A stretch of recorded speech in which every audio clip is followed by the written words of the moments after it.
Hello again, I am Jim Bob and welcome back to F1 Manager Challenge Mode, a series where we deliberately make things difficult for ourselves by imposing a set of regulations that we have to adhere to. We are on the back of a disappointing result after the dizzying highs of Baku and Canada. We were brought crashing back down to reality with a typical expected performance at Silverstone, where we were severely off the pace again. And I don't think things are going to be too much better here. I think we'll do a little bit better, but not a massive amount better here at the Red Bull Ring in Austria. It is another very fast circuit, a lot of fast-flowing corners. It is a little bit more Canada-like than Silverstone, since Silverstone is almost entirely flat out. This will have heavier braking zones. I think we might do a little bit better, but I'm still not expecting points from this race, despite the recent upgrades that we've just applied to the car. So what can we actually really expect? Well, I think maybe 12th is something that we can aim for. Who knows what could happen with safety cars if that does happen. Maybe we could knock on the door of the edge of the points, but it's going to be a very tough race. This is where our car sits right now going into this Grand Prix. You can see we've upgraded our speed quite nicely. Our low speed cornering has been improved even more, and our medium and high speed cornering has now been improved, both in regular and dirty air as well, but we are still a little way off, and some of those gains that we made might have been counteracted a little bit by other developments from other teams. We do have another brand new underfloor development started. That will be our final underfloor of the season, I think, and when that does arrive, that will hopefully give us a nice good cornering boost. But realistically, yeah, we're going to be spending the next few races, I think, towards the back of the grid again. We shall see how that all shakes out. How you doing, Anthony? Good to see you. Let me just get my chat window opened up properly. There we go. Right. So it is the day of the Grand Prix. Let's have a look at some performance targets. Do I think we're in a position where we can actually get out of Q1? I'm not sure, actually. Let me have a quick look again at where we sit in comparison to the teams that we're fighting against. Let's have a look at McLaren. We've got a chance. We've got a chance against McLaren here, I think, to actually out-qualify Ricciardo. It's not a great chance, but we have got a chance. Let's take a look at Haas as well. So Mick is the driver again that we're most likely to be competing with. They're slightly quicker than us. They're slightly better in the corners than us. The DRS is definitely better than us. That's going to be an issue.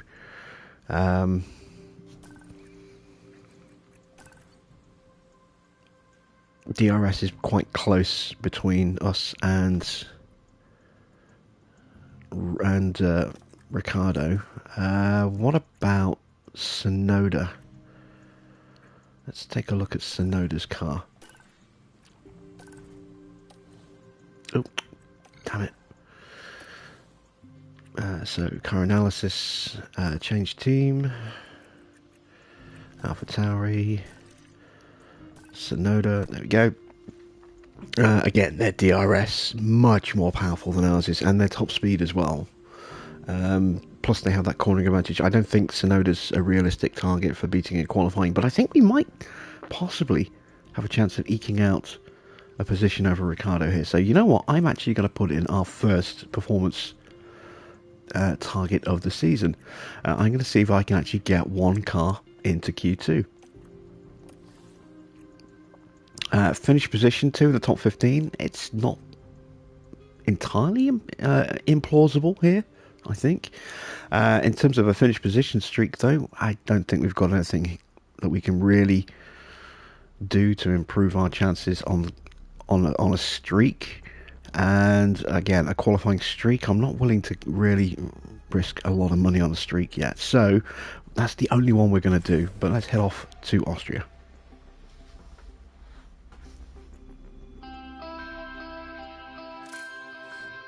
The battle is surely going to rage this weekend.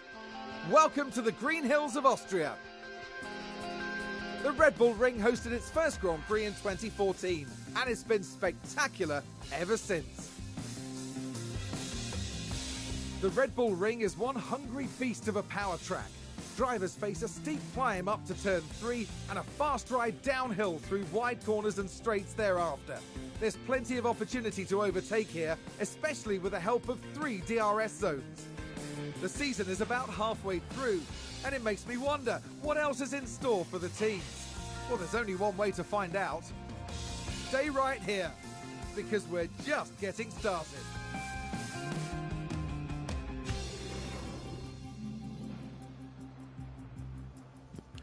Okay, we have heavy rain for Friday. That could be first practice or second practice or both, and I'm hoping it's only one.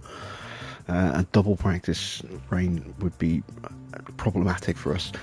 We do have clear weather for quali and clear weather for the race as well. So let's head on over to the practice window. How you doing, Farah?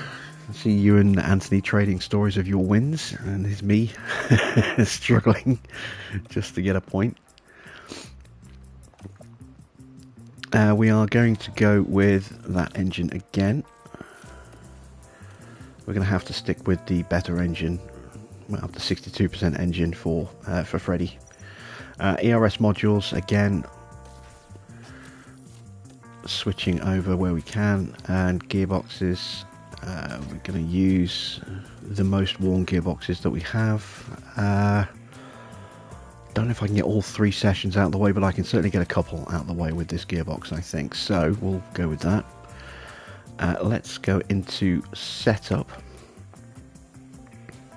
So despite it being a fast circuit, we do need quite a bit of downforce because of the second half of the circuit, those very fast sweeping corners. So we're going to go with 13.5 rear wings. I'm going to start with a 5, a 13.5, a 1.9,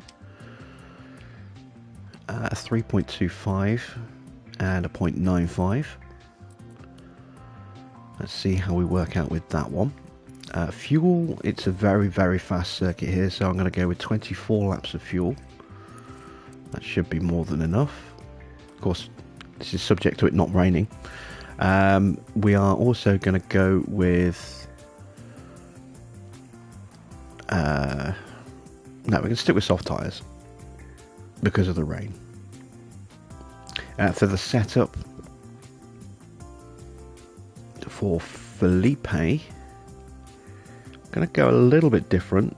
I'm going to go a 4.5, a 13.5, a 2.8, a 3.1 and a 0.55. A little bit different there. Let's give that a go. Again, we're going to go with 24 laps of fuel. Drop down the pace. Did I do that actually for Freddie? Yes, I did. And off we go.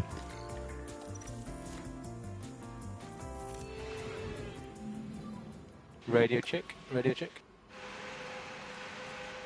Radio check. It is green now.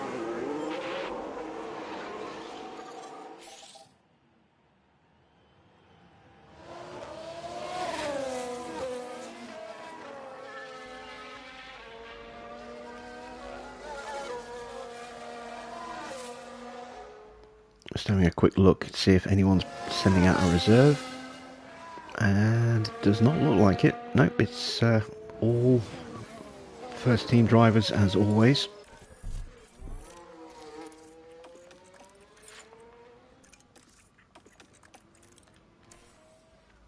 Right, we do have some rain in this session.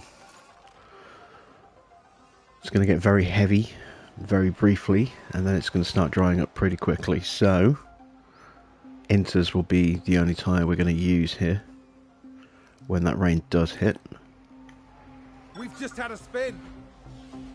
I wonder if we can actually get feedback in before the rain hits. That would be nice. So we can start making the changes while the rain is drying up. Rain still coming. Okay.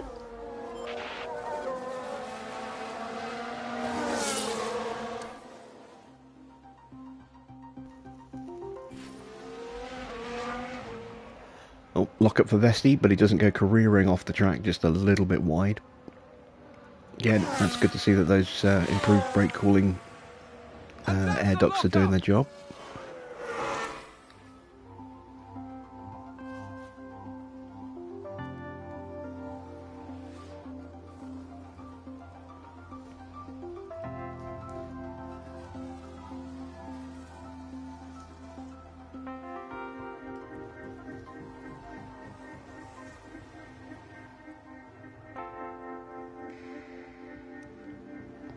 And I think we are going to get the feedback before the rain hits, which is really nice. Gone wide there.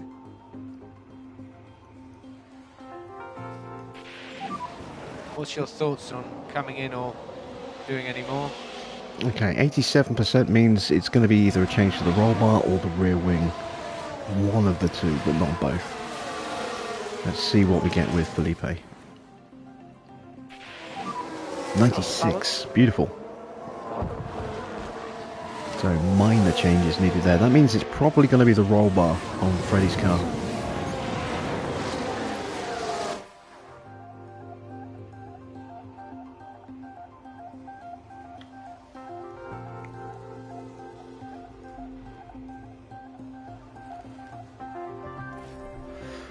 And there's the rain.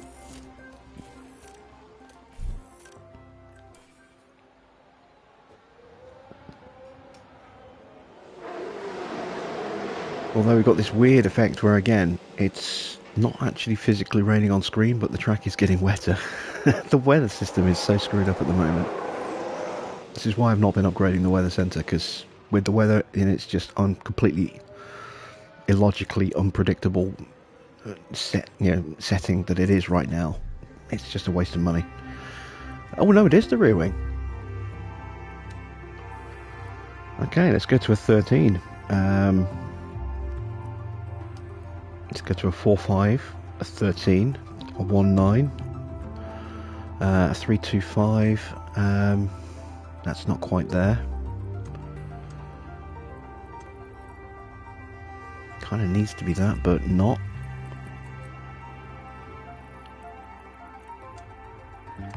I'm going to go with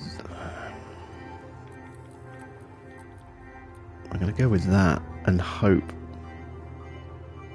that that's not enough of a change to break the front wing angle. Maybe I need to go to a 4.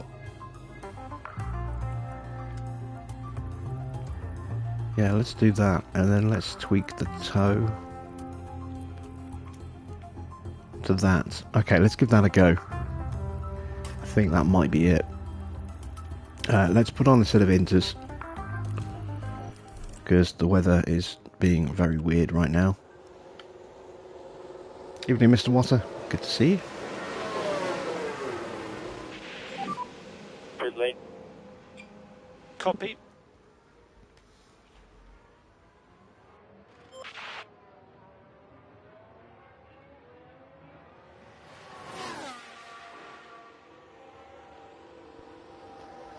And here comes Felipe.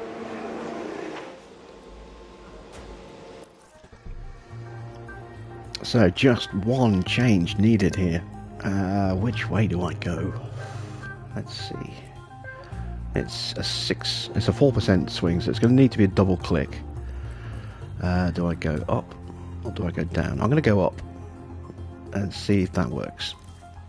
Again, we're going to go with set of inters, because I think it's now going to be wet like this for the rest of the session. It's already very different to what we were supposed to have had, as you can see.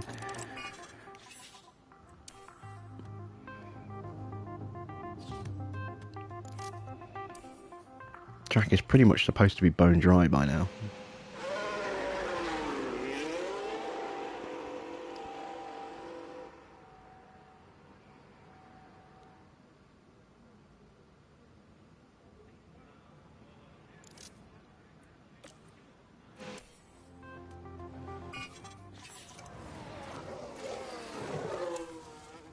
And it's going to keep fluctuating around the 4 mark, I think, for a while.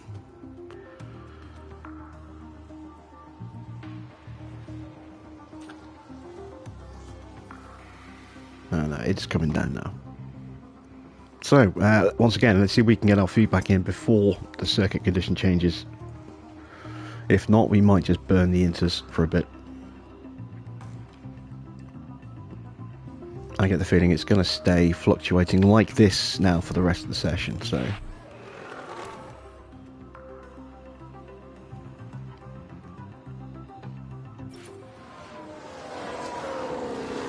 A little wide there for Felipe. Who's running wide there?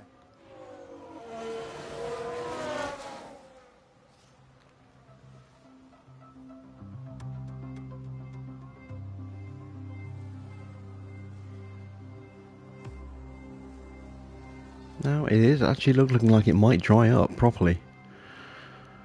That doesn't really help us. We're going to stay out on these inters. We're going to be even slower. But, you know, there's no point coming in and changing tyres at this point. Let's just get the feedback in and be done with it. We've lost control and spun. Nope, Let's we've take had a spin closer from look. Sonoda. Now let's look at this. The focus on Sonoda. Oh dear, oh dear, oh dear. The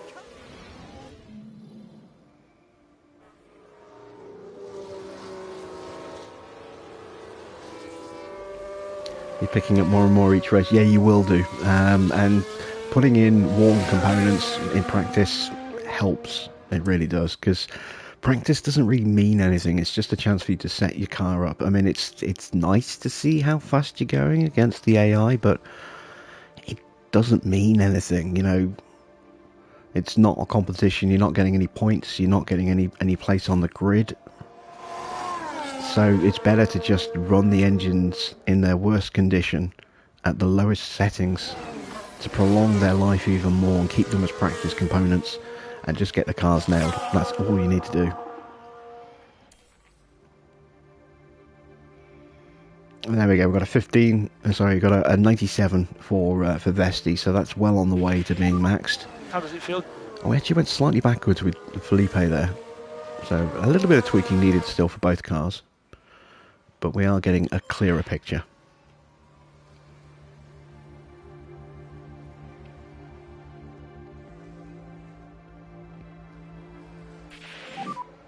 And by staying out on those inters, even though the track was dry, we continued to keep that upward curve of track acclimatization going at that rate. If we'd pitted, then we would have come back out on slicks, but at the lower accumulation rate that you see in the first half of each of those two stints.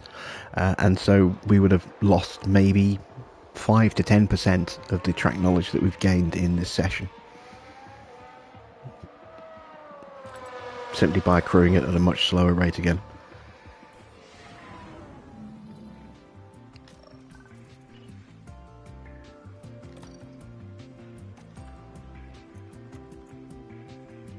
So what do we need to do to fix these cars? We need to change the cornering, so that's going to drop that to there, and then we can correct the braking stability like that. And hopefully nothing else has changed. There is a risk to the traction and the oversteer, but it's a minute risk, and I'm thinking we'll be okay with that. So that's the only change we're going to make here. I'm hoping that we will not have rain in this session. I'm going to go for a single run on a set of mediums. We're going to go with 28 laps of fuel. That should be enough.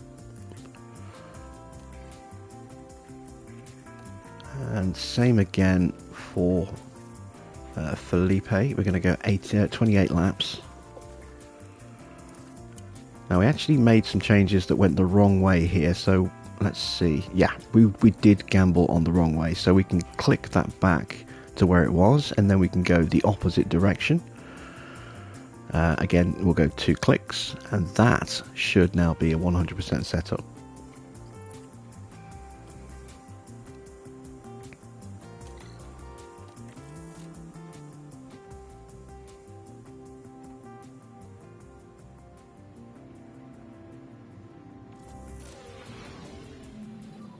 Radio check. Radio check.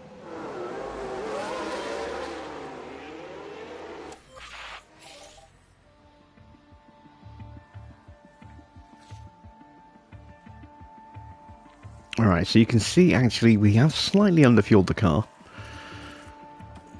Our stint is scheduled to finish just before the half-hour mark, and we want to prolong that just by a couple of laps. We want our drivers to run for at least 30 minutes in the session, because then they will get the full points bonus for running in that session when it comes to totting up their experience gains at the end of the weekend. So again, make sure your drivers, especially your young drivers, if you've got them in a race seat, make sure that they're running for at least 30 minutes in a session. It doesn't have to be one continuous 30-minute run, but I mean, that's just the way I like to do it. Once I've got first practice out of the way, it depends on how close my cars are set up to being complete. If they're still a way off, then I'll, rather than do one long run in the second and third sessions, I will do a shorter double run like I do in session 1, in session 2 as well, just to try and nail that session down, and then hopefully I can just run a single run in session 3.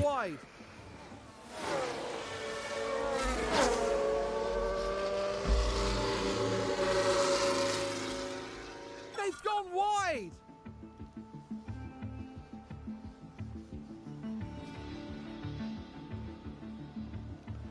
And the reason for that is simply, again, to try and keep as few miles off the engine as possible. Try to put as little wear on it and not run longer than is necessary. We're at 99%, so we just need one little click of toe, and then that is a 100% setup. That's excellent stuff.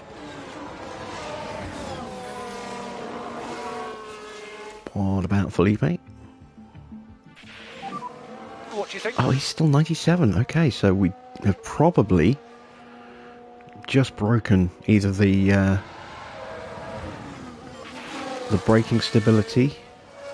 Actually, no, I think that's what the toe is. We might have broken the cornering slightly, or we might have broken the roll bar slightly, or the front wing slightly, and just have to make a little correction there.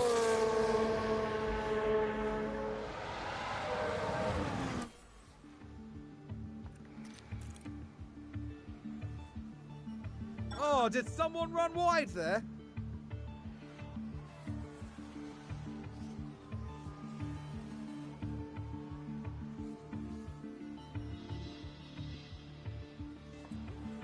Okay, our drivers are actually still out there. We can let them just come in now. There we go. They have run for longer than half an hour. I think because I changed their prediction slightly to allow them to, run in clean air and avoid curbs. Obviously that slows them down, so it's extended the amount of time it takes to do a lap for them, which has meant their run has gone past the half-hour mark. Well, that's good. So let's see. Let's click the toe that way and see if that's enough. So we'll confirm that change and we'll run that change in the next session. Let's have a look at this one. And there we go. Yeah, I did break the cornering slightly. So just looking to see which way I would have moved it when I went this way. So it would have gone to the right. So I need to click it back to the left like that. And now I need to correct that here and hope that that hasn't messed up my traction and my oversteer in the process, but I think that might be okay. So again, we'll run that change in the next session, and if we need to, we can always roll back to that setup that we just changed from.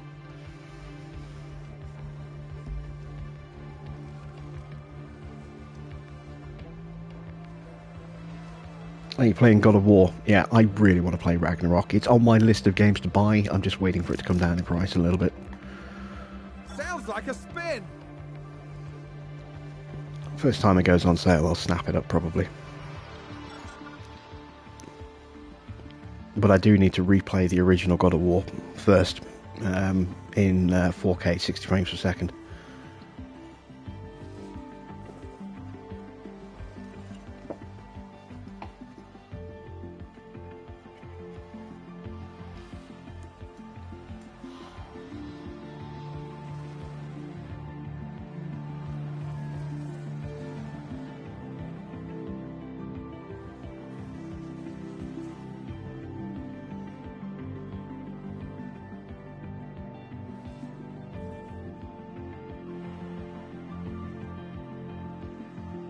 somebody spin out there?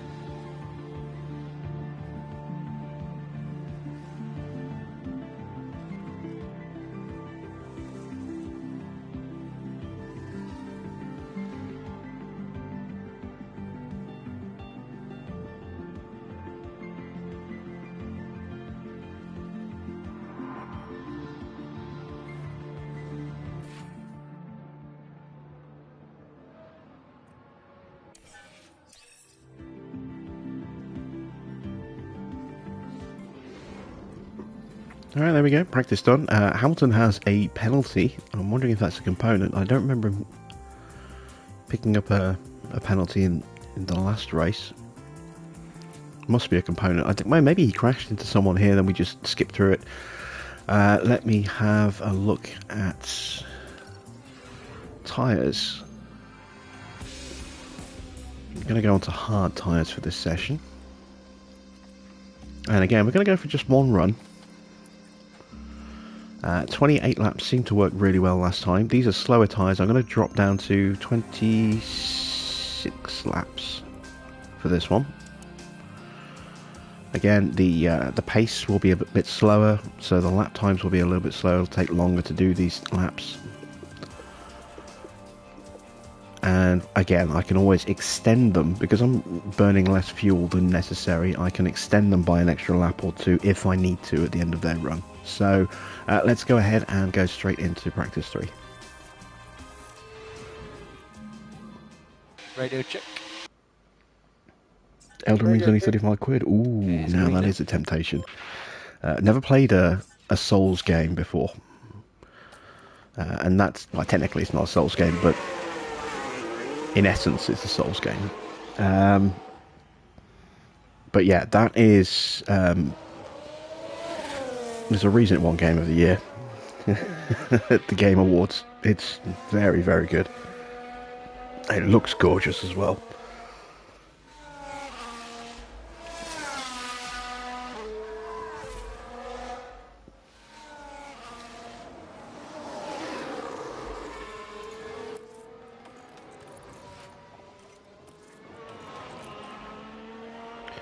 And there you can see our prediction is actually to go just past the half-hour mark with these runs, so that's perfect. That's just what we wanted. Right, let's see if these setups are going to go to 100.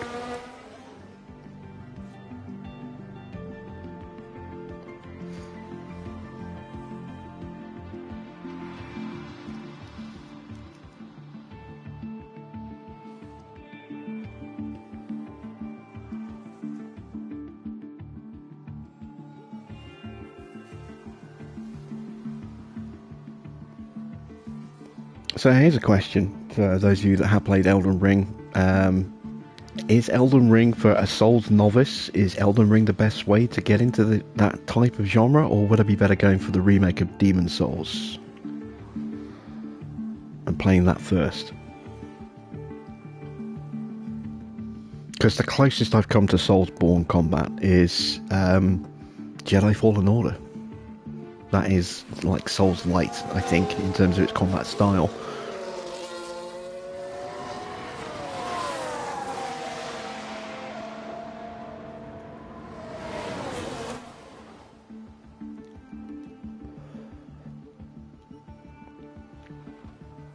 So yeah, for someone who's never played a Dark Souls game or a Demon Souls game before, which would be better for me to start with? Demon Souls or go straight to Elden Ring?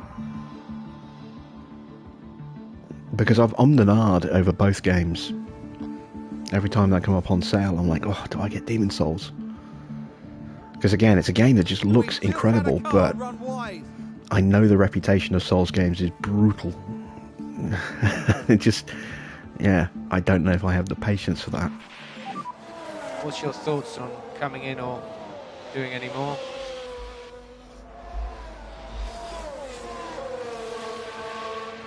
We've maxed out Vesti, that's good. Let's see what we can do with Freddy. Sorry, Felipe. Keep getting our drivers mixed up. And we've got 100 with him as well. Excellent stuff. So, we'll just run out their sessions and we're done.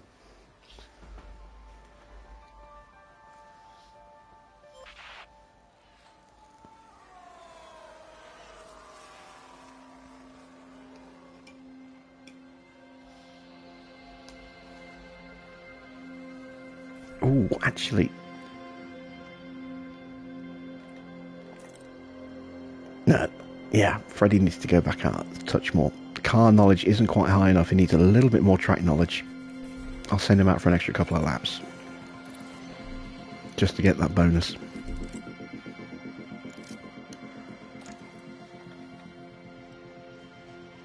And there we go. The second he gets out on track, he gets it. So let's call him back in.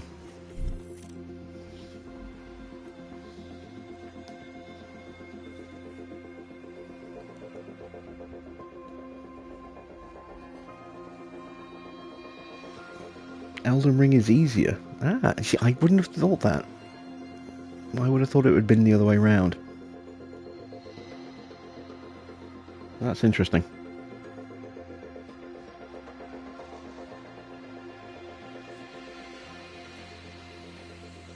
Yeah, I haven't played Bloodborne either.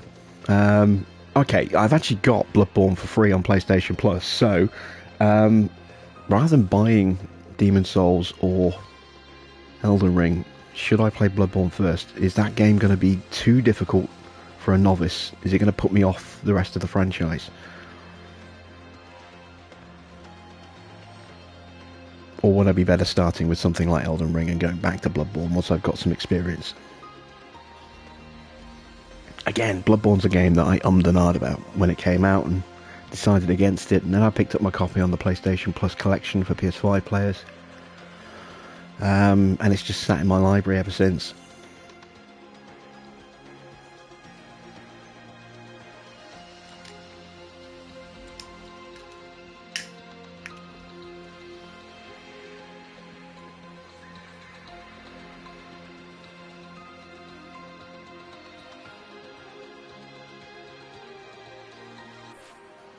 I want to try out one of these games, but I don't want to start with one that's going to put me off the rest of the franchise. So I want to make sure I'm starting the right one.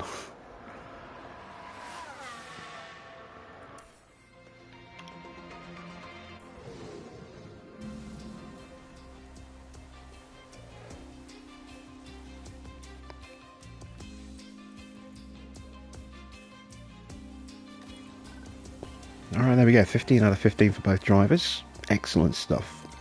So, what can we do in quali? Can we get one of our cars into the top 15? We were so close, actually, at Silverstone. We have brought an extra couple of upgrades. We are closer to McLaren now. Maybe we can sneak one car in. Let's swap out the parts. For engines, we're going to go with a good engine for this circuit.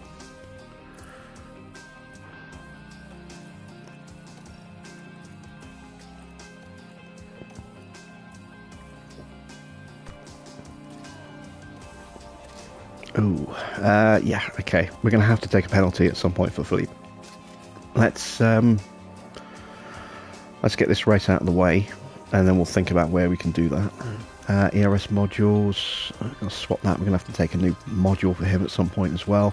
Gearboxes, we should be fine for gearboxes for both drivers now for the rest of the season. Obviously, we've got an extra gearbox that we took for Freddie at the last race, no, at Canada. And we should be able to get through the rest of the season with just these gearboxes here for Felipe, as long as he doesn't have a big crash and damage one of them.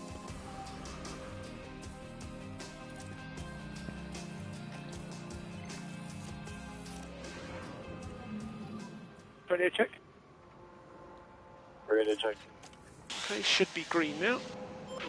So Mr. Waters' recommendation is to actually start with Elden Ring. Okay. I will have a serious think about that then.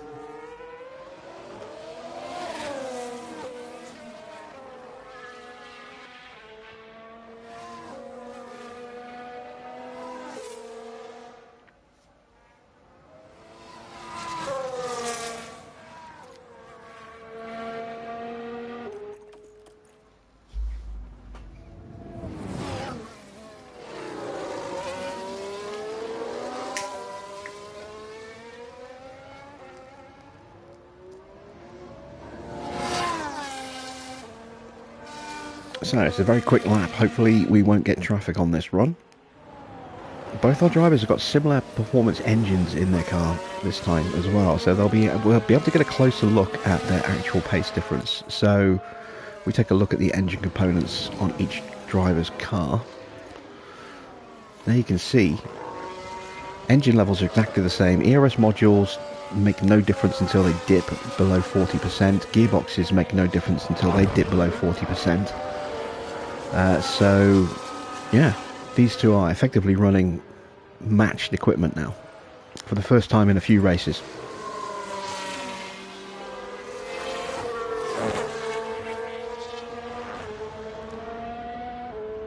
I'm expecting Freddie to be quite a little bit off the pace compared to Felipe here.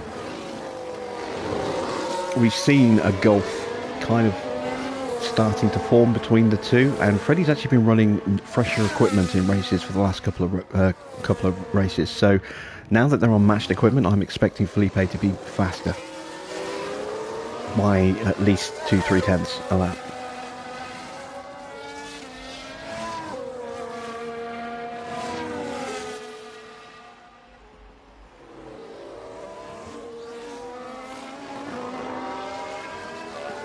We are getting a clean run so far. We do have an Alpha Tower in front, but hopefully that is not going to get in the way. It might do.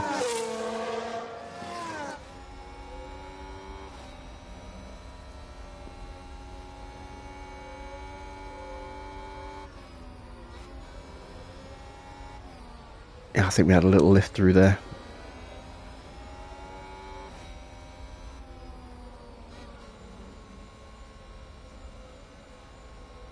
Or maybe not. Maybe we're okay. So, less than the gap than I thought there'd be, but it's a very short lap, so... Who knows? I think maybe we'll try and send out for the second run. We'll try and send out Felipe ahead of Vesti and get Vesti a tow. See if that helps him. Or, actually, is it better to send out Freddie first with Felipe behind so he gets the tow because he's got the better chance of getting into Q2? I might do that, actually. Alright, let's send our drivers back to the garage, put on some fresh tyres, and wait for the end of the session.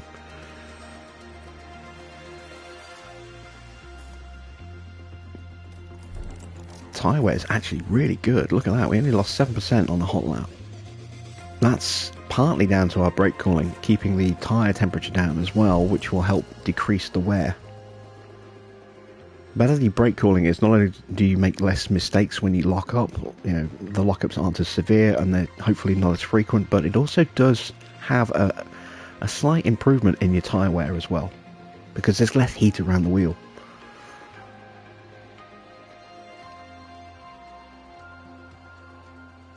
And once you get really good brakes, really good drivers with a really good smoothness rating and good braking stat, it all combines to give you really strong tyre performance.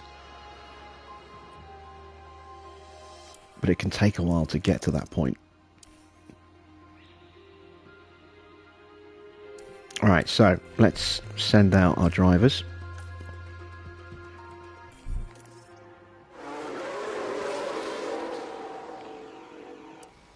Vesti's in front. Felipe is going to move over and let him through. I think.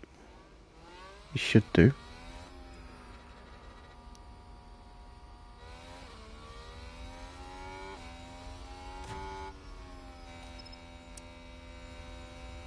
No, he's not going to. He's too far away. So we'll actually do it that way then. We'll get the tow for Freddie. See if we can get both cars through.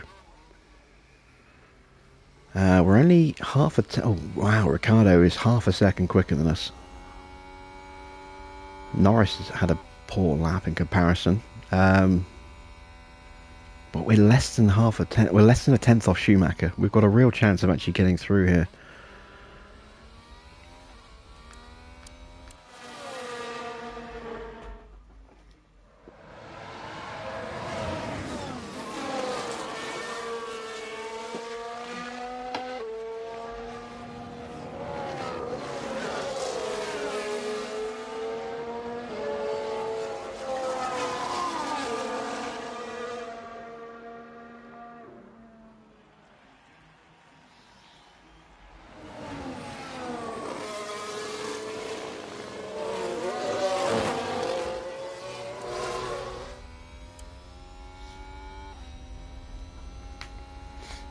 Here we go.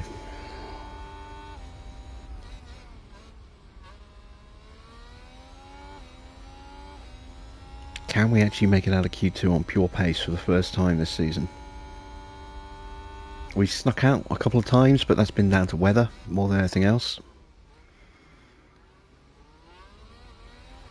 Can we actually do it on straight, dry running pace?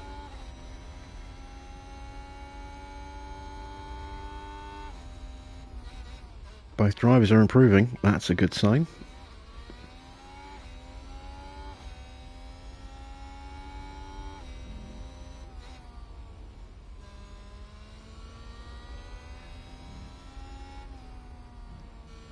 Freddie up in the middle sector as well. Felipe did not improve in the middle sector.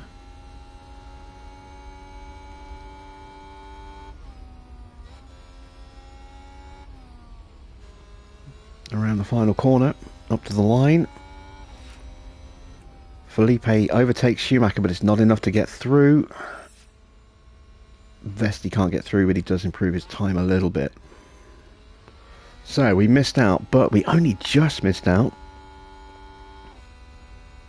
Oh, and then Norris goes much quicker. Even so, though, let's see what Magnussen does across the line. We're also going to wait and see what happens to Schumacher, because he's probably going to improve as well.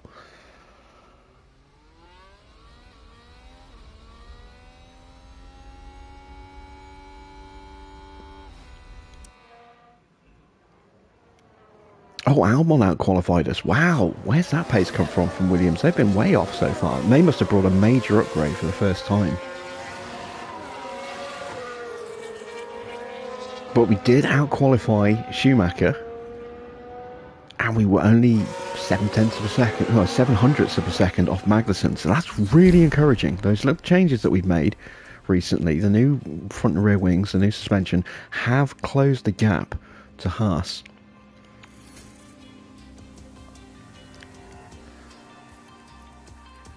And if we look at how far we are off in comparison to Zhou as well, again, he didn't have a great lap, but we're only a 1/10.5 off. We're only 2.5 tenths off. No, 3.5 tenths off Ricciardo there. We are getting within striking range of Tsunoda as well on pure pace. So hopefully we can stay with those guys, maybe even do better than them in the race. Drivers ready and raring to go. There was some good work from Aston Martin during the qualifying session, and they will go to the grid full of confidence. McLaren did well during qualifying. They maximized their potential and are in a good position for the race today. A sunny day here with only a few clouds in the sky. If things stay this way, the weather shouldn't pose any challenges to the teams. And Austria is always full of surprises, so who knows what lies in store here at the Red Bull Ring.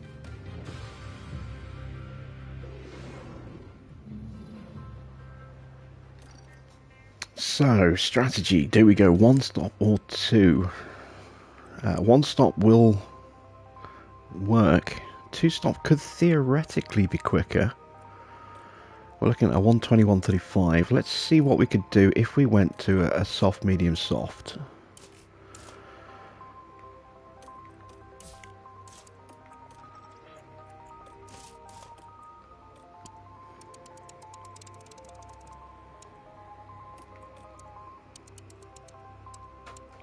How much quicker could we go?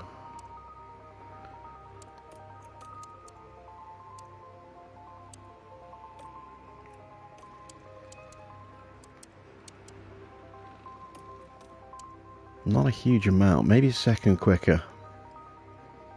But it would definitely give us more room to push on the tyres.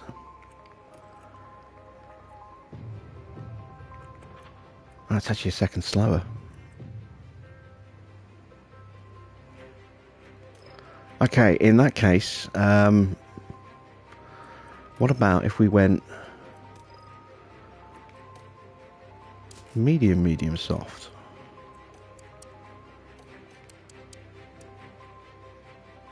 No, that's even slower. That's what I figured would be the case. What about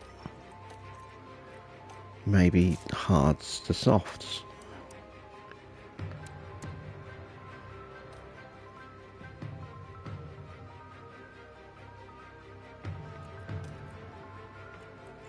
be about the same.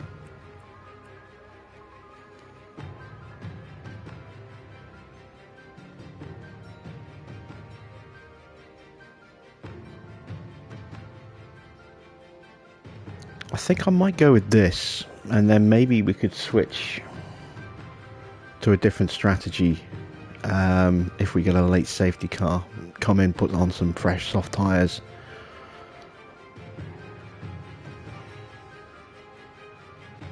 I think, yeah, we're going to need that grip if we want to stay with cars at the beginning. We are definitely getting lapped, there's no denying that. How much lap fuel are we taking out? 1.5. I'm going to take 2 laps out.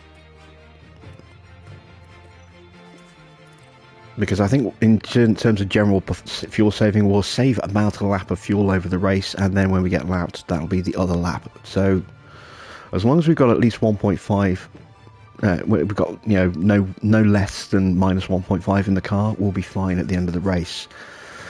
Just got to make sure we don't have a repeat of Monaco. But yeah, we're going to go with that. I don't want to tempt fate, but there are quite a few clouds overhead as we look at the lineup on the grid. Taking a look at the Aston Martin. They're starting in the bottom half of the grid today, so there's a lot of cars between them and the podium. There's the second Aston Martin. With their starting position in the back 10, they'll have their work cut out for them. Everything's been building to this. It's the race we've all been waiting for. It's the Austrian Grand Prix. It's lights out, and away we go. Okay, it's really hard to recharge ERS and stay with cars. Oh wow, Hamilton's way down the order. He must have taken big component changes for him to drop all the way down to 18th.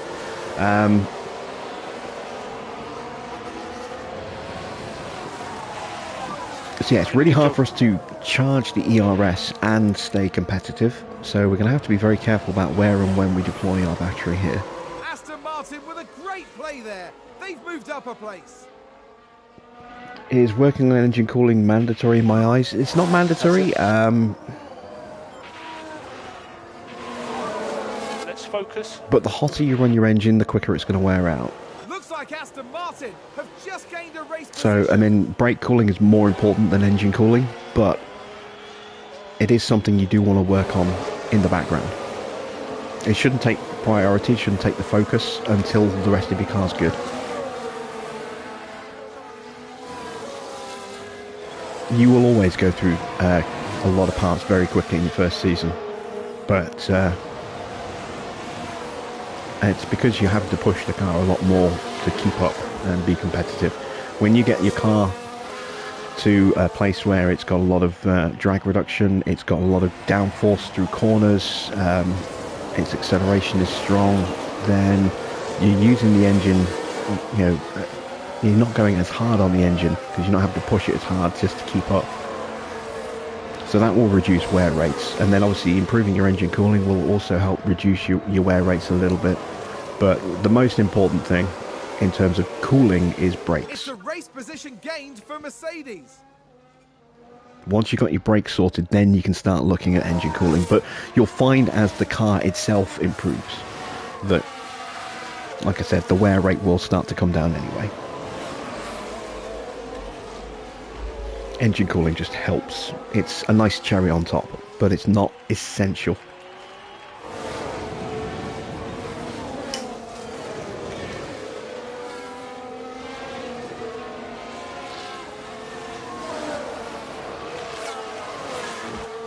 Alright, so Vesti's stuck behind Hamilton at the moment. It's not necessarily a bad place to be, as long as we can follow him through when he starts moving up through the fields.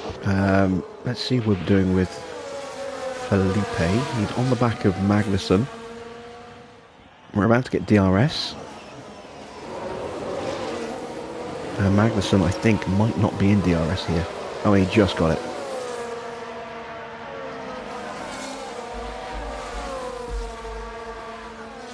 So again, we'll stick with him for a moment. When he falls out of range, we'll try and push past. In fact, I think he's about to fall out of range now. Let's go deploy.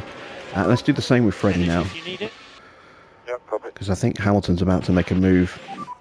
So use energy. Copy. Oh no, he's not. He's dropped back. We'll make a move past him.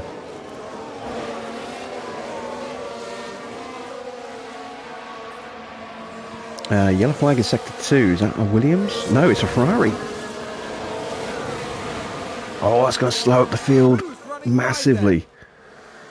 That helps us. That really helps us. Doing a good job, that's going to help you. Look at that traffic jam that's formed in front of us.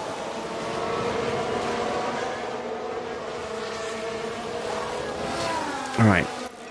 We're going to revert back to not using battery while the field is so bunched up like this, because it's just chaos. We'd just be making an overtake and then getting over swamped again in the next braking zone. So no point burning through the battery there. We will keep pushing with Good job. Freddie, see if we can get him up past the Williams, get him into some clean air.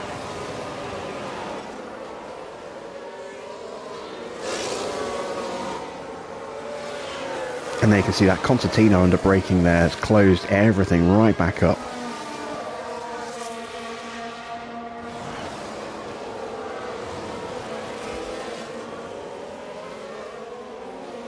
The field will start to space out again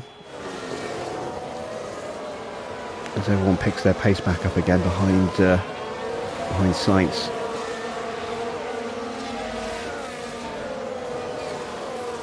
We need to get past Albon quickly here.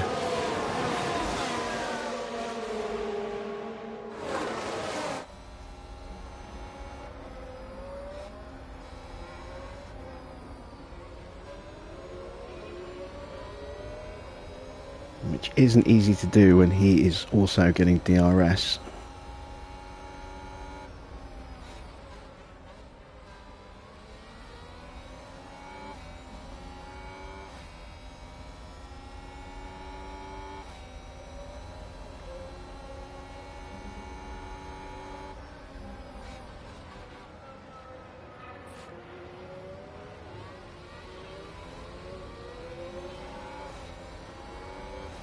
Alright, here we go, up the inside.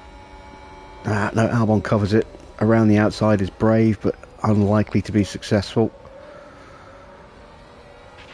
And we're out of battery. We need to charge it. Copy. We just need to charge up. Yeah, copy.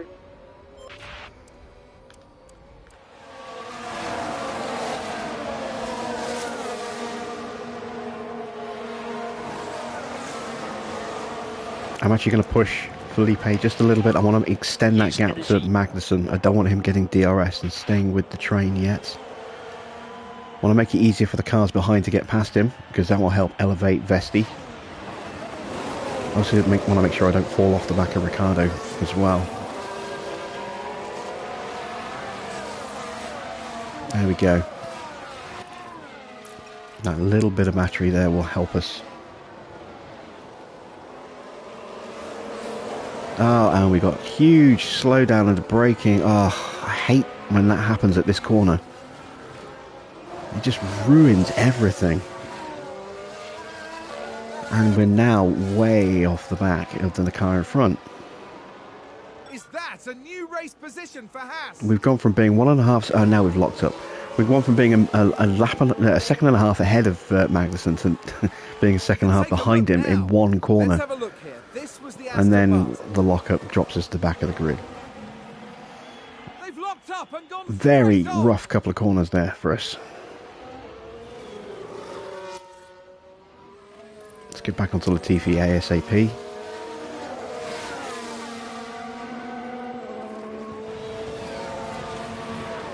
And that has potentially ruined our race. Because now we've dropped off the train of the faster cars, and I don't know if we're going to be able to get back onto it again.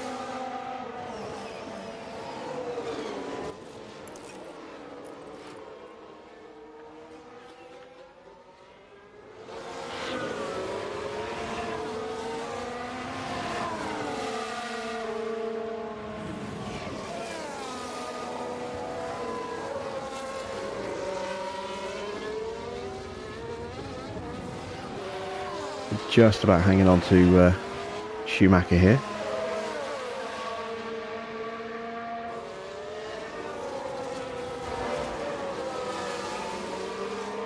Drugovich almost on the back of Latifi. He is now on the back of Latifi. I'm going to go back into harvest mode because we've got a big pace advantage over him, so we may as well charge for a lap or two, try and get some battery back in the car so we can push to catch up to Hamilton and Vesti. But that's going to take several laps because we're not going to have that much of a pace advantage. They're going to be lapping at Albon's pace, and Albon is currently doing 1 minute 12.9s. Oh no, a 1:12.2 for Albon. Okay, what can we do with Felipe? 1:11.6 is distorted because we were running battery for all of that lap.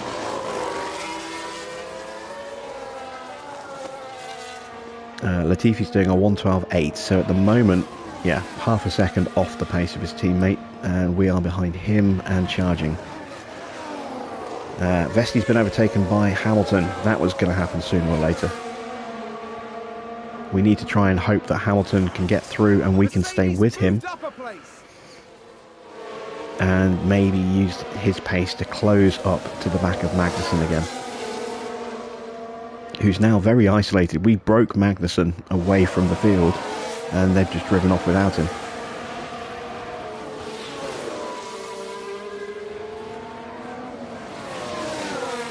Someone else running wide. Who was that? And where was that? That sounds like someone's That was gone wide Latifi. there. And we still didn't get past him. And look how far ahead the Red Bull of Perez and the Ferrari of Leclerc are compared to us. They're half a lap ahead after just 9 laps. Well, 8 laps. We're on lap 9 now. Aston Martin with a great Right, we're play through. there. Let's go They've into moved up a neutral. place.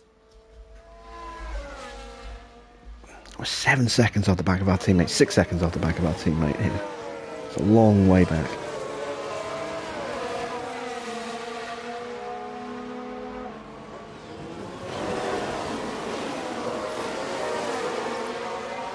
I am crossing fingers for a safety car in this race because it's the only way we're going to score points here. While we were on the back of the train with Ricardo at the end of it, we had a chance. Now we don't.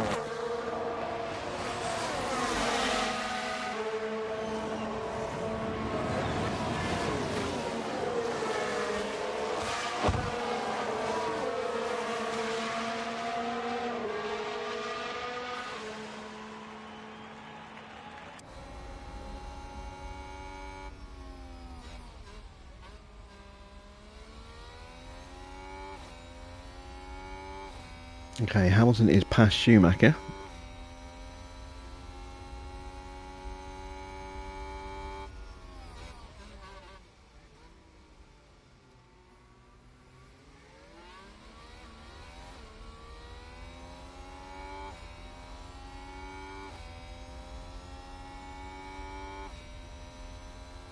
He's already having a look at Albon, and he's got him. That didn't take long. So this train should now get a little bit faster and catch up to Magnussen. We need to make sure we don't drop off the back of it. I'm going to start pushing Felipe as well, see if I can try and close the gap a little bit before it gets too big. Also, I don't really want to bring Latifi along for the ride.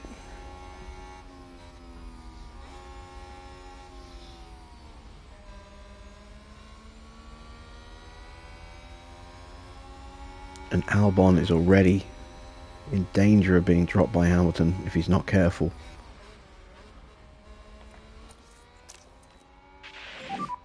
You can use energy. Use energy. You can use See if we can energy. punch our way past Schumacher. Copy. Move up the order a little bit.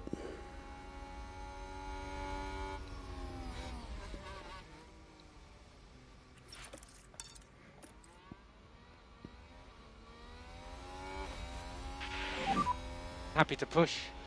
Copy.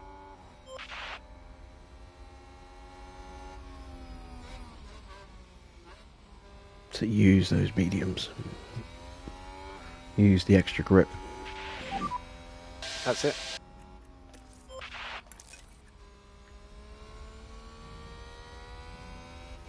That was all the battery I could use. I've got to keep this last little bit for the end of the lap. Well, I am close enough.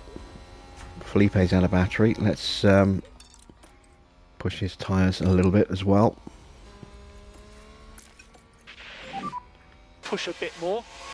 Okay, copy.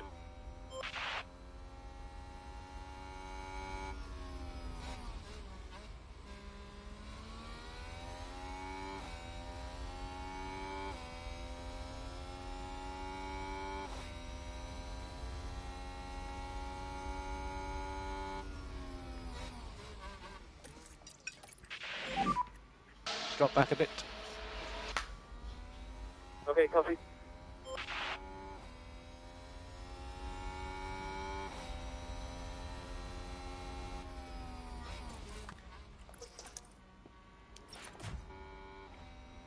Okay, what's the gap?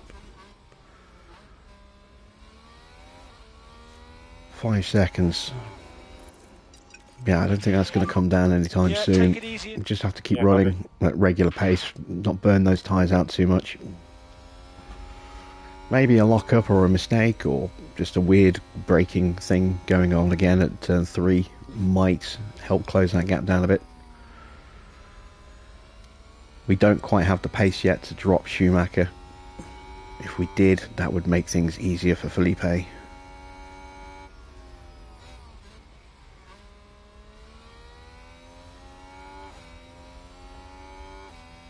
Okay, Albon's out of DRS range. Hamilton has caught Magnussen.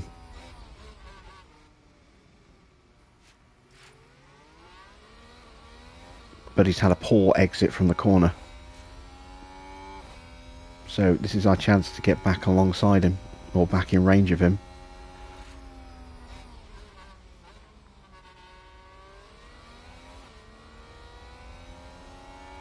And Albon again out of range again. I think we've had a car Ocon running wide. Let's see what happened there.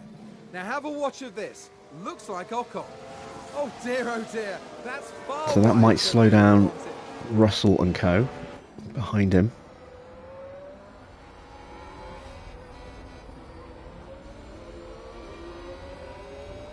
I wish I had more battery. I could attack Albon and try and use that to close up on Hamilton and Magnussen.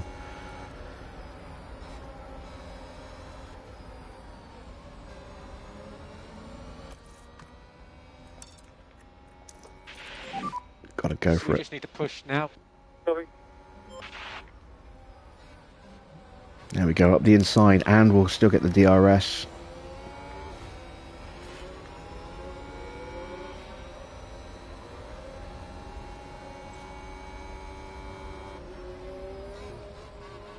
Aston Martin with a great play We there. didn't catch They it on moved this up a one, but place. can we push hard enough on this straight to get into range?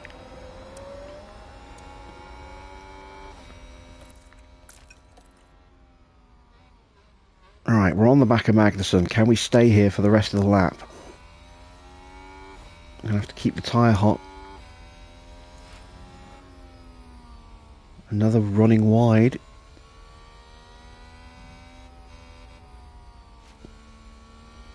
Look at that! Oh, it's They've run Bottas. wide. Here's the replay. Now we see Valtteri Bottas. They're forced wide, and they won't. And be that happy again at helps all us. Look, about it slows that. down 3 cars in total, including himself, breaking them off the back of that pack. And they're just a little bit in front of Hamilton and Magnussen, so that's encouraging. Magnussen has already been dropped by Hamilton. Copy. Let's see if we can get charged up here. We haven't quite managed to break away from Schumacher. Oh, actually, I think we might have just broken away from him. I don't know if he got the DRS under braking there. I need battery. I can't keep pushing after Hamilton without battery. So we're just going to have to sit with Magnussen for a bit, I think.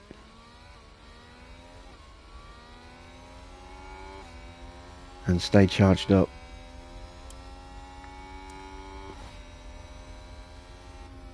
Felipe's now just 4 seconds off the back of Schumacher, so he is slowly catching.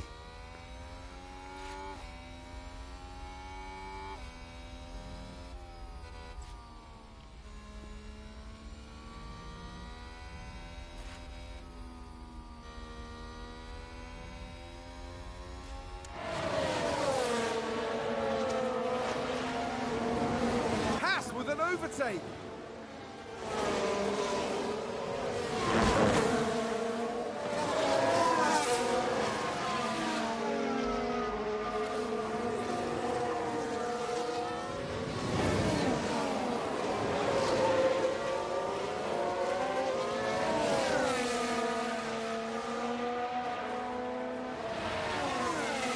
And what we're doing here is just trying to stay in the DRS for a couple of laps, get that battery level looking a little bit healthier, and use the DRS to actually make charging the battery possible without dropping away. Drogovic has claimed another half a second. He is slowly working his way back into this this trailing little group here. All we're doing at the moment is actually hurting our chances of staying with Hamilton. But looks like Aston Martin have just gained a race position. Realistically, we were going to reach a point where we couldn't compete enough to stay with Hamilton as he continued to move through the field. And you know, given the battery situation, we kind of reached that limit a little bit quicker than I thought would be the case. But it's not doom and gloom. We're up to 15th. Even like this, I think we have a little bit more pace than Magnussen. Plus, if we are running like this, we're controlling the pace a little bit better. We're giving Felipe, you know, another opportunity to try and close back up.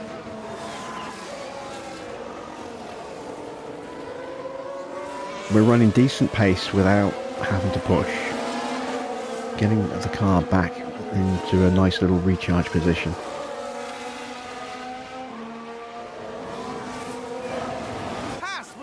Take there.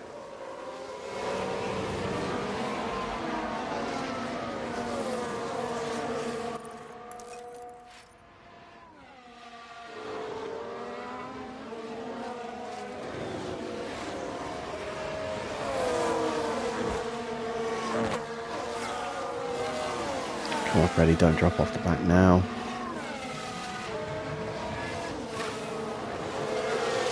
Ah, damn it.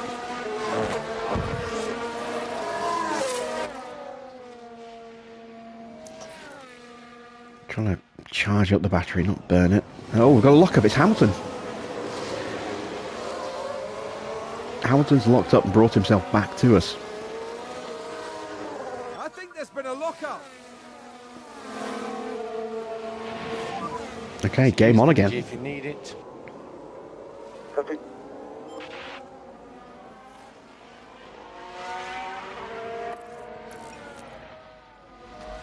We are so close. I'm going to have to just push with everything I can to get on the back of this queue before it disappears again. And of course there's the cheering from Farah because Hamilton made a mistake.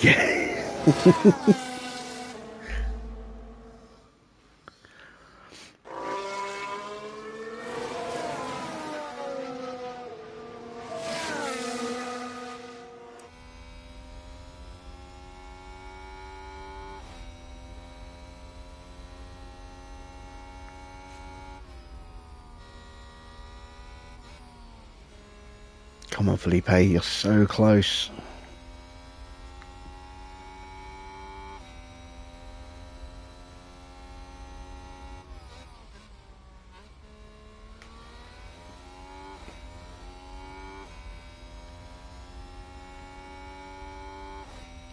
Albon and Schumacher are swapping positions, but they are falling off the back of the queue that we're in with Vesti. That helps.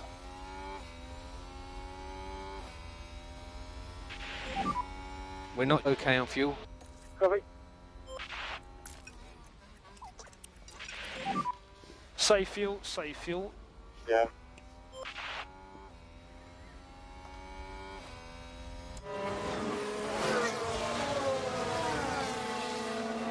I want to make sure we don't drop off the back here.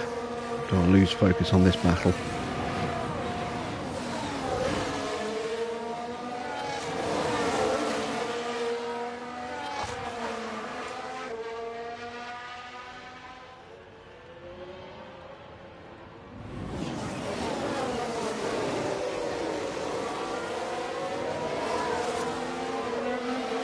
Desperately need battery in Felipe's car, but I just don't have the time to charge it yet.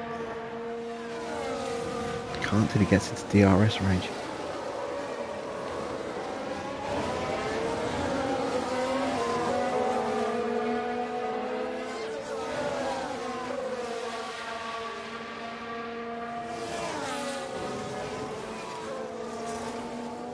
The biggest chance we have of staying with Hamilton is the fact that he's on hards and we're on mediums.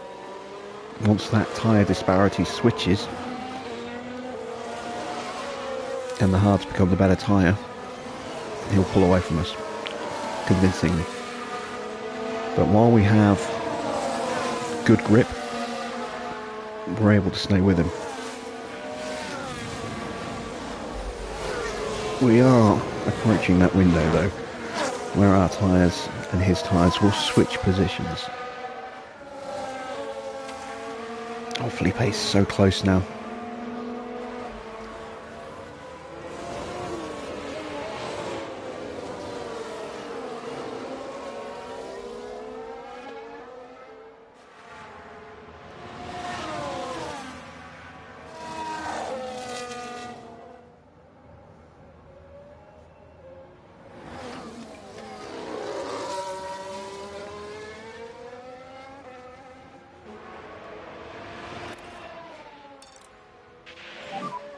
We're good to push.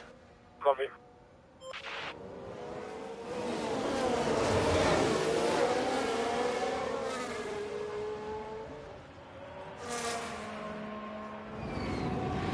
Hopefully them going side by side through these corners will slow them down a bit.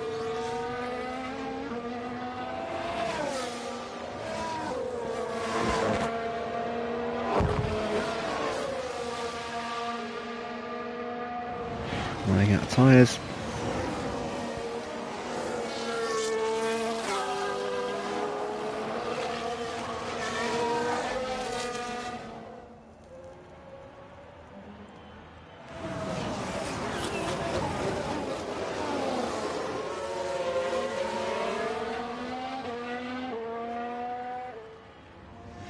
Alright, I need a really good braking run through here and I need them to slow each other down in this corner.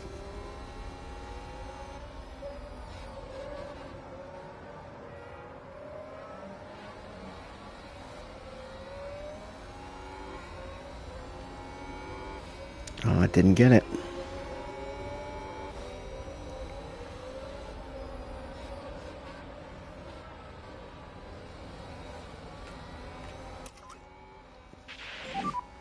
No saving required. Copy. Ah, there we go. We're right on the cusp.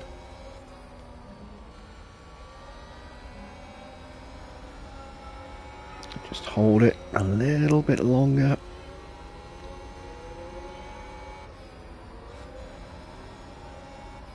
Alright, we made it. Save fuel. Whew, that was hard work. But we got him back into contention.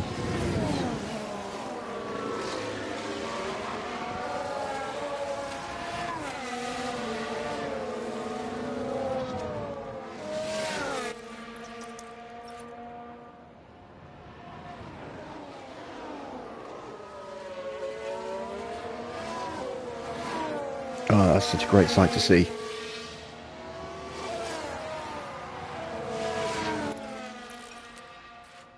Alright, we saved a little bit of battery there. Hopefully that's enough. We can stay with them, I hope, like this through the lap. Yep, there we go.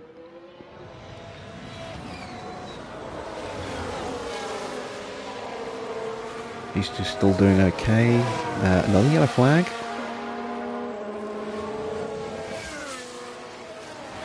Oh, they've run wide! Schumacher. Let's take a look at the replay. Right, watch this. There's Schumacher.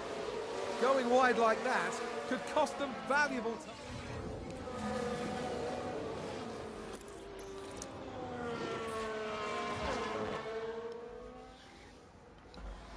Alright, Magnussen in danger of dropping off the back here.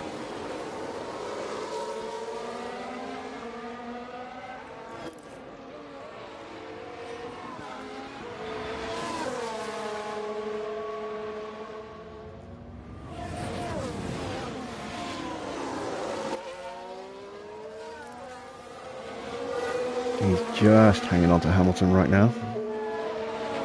And Hamilton is closing the gap to Bottas and Tsunoda.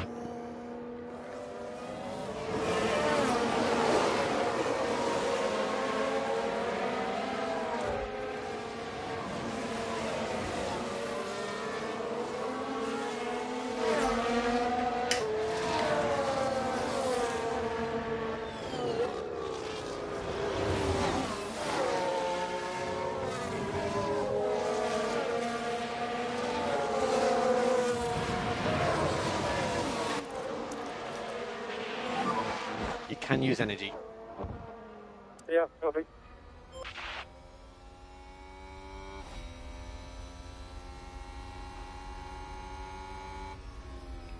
Alright, DRS and up the inside. That'll get us on the back of Hamilton again, I hope.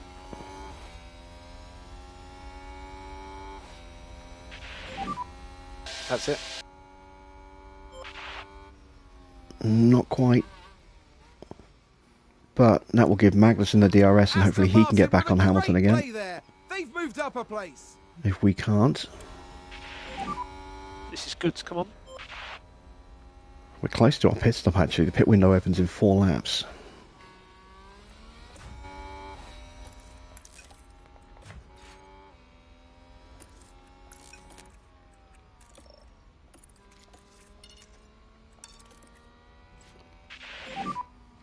Drop back a bit.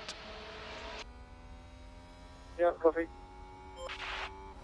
Oh, we just dropped out of range.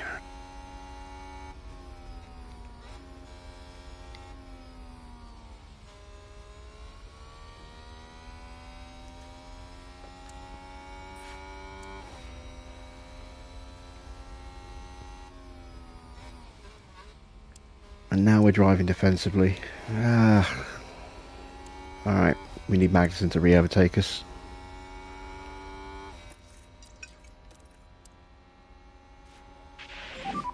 To back off. Yeah, copy.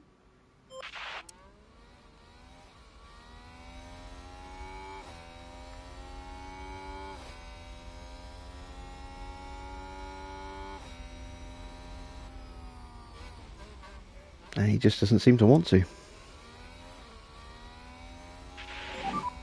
Good job. Felipe has passed Schumacher and now is going to start working on closing Albon down before Looks his like Aston pit stop. Martin have just gained a race position.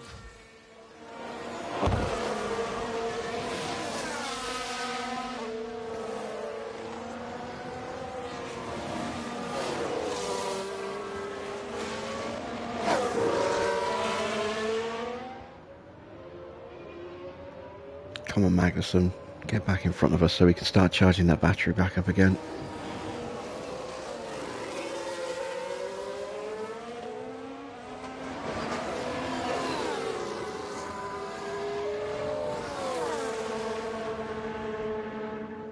Another lockup.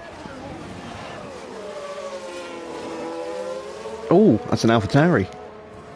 It's very sideways. We've got a crash. And it's more than one car. Let's Oh, take we're going to get a safety car right Daniel as we're about to make our pit Ricciardo stops. here. No. That's not safety car material, but it does take 2 cars out of the running ahead of us. A little bit. Tsunoda's got a penalty.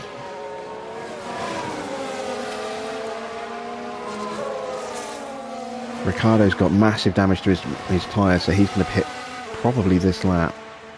Hopefully he goes out another lap, but no, he's pitting. Magnussen's still not overtaking us. Even on worn mediums like this, we still have a pace advantage over Magnussen here. He's barely hanging on to us.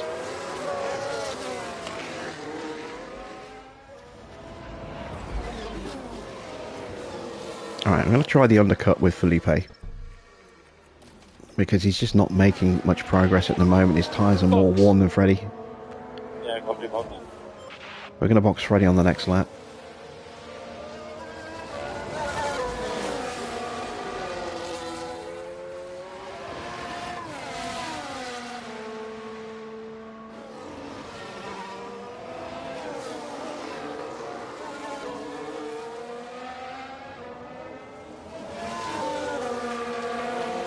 Still want to try and get a lap of charging the battery if I can. Magnussen keeps closing up and then dropping off again.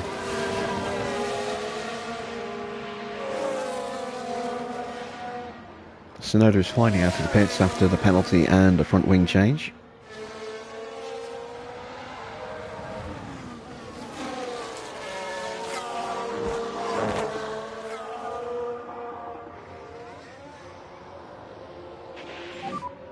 Pit lane. Copy.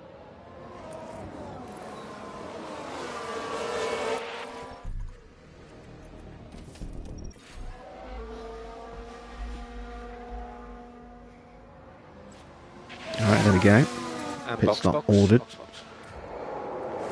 Copy box.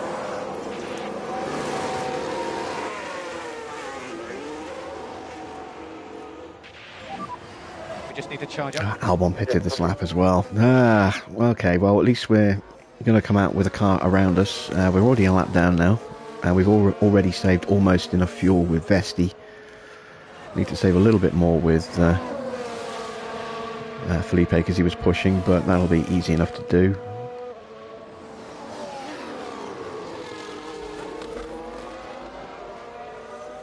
Drogovic's battery is almost fully charged as well, which is excellent. Magnus has finally got through because we've been charging the battery. Probably should have just done that earlier. And in we come. Copy that. Use 10 minutes up.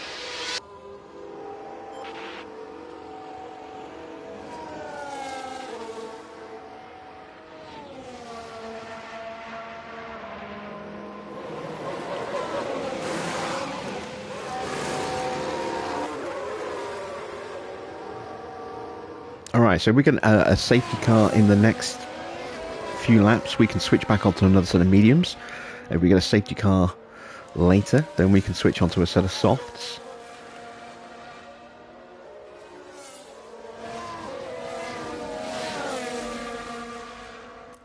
Let's see if we can actually stick with the Ferrari for a moment.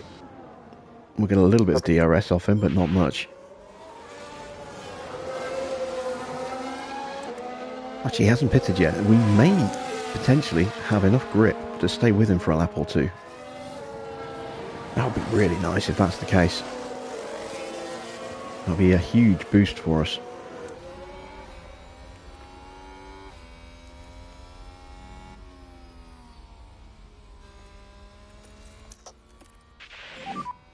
Energy if you need it.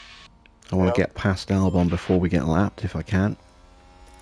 I think we've already been dropped by the Ferrari. So use energy. Copy.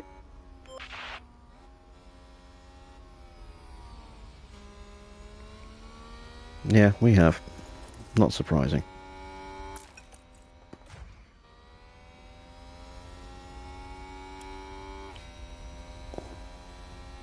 There's Verstappen.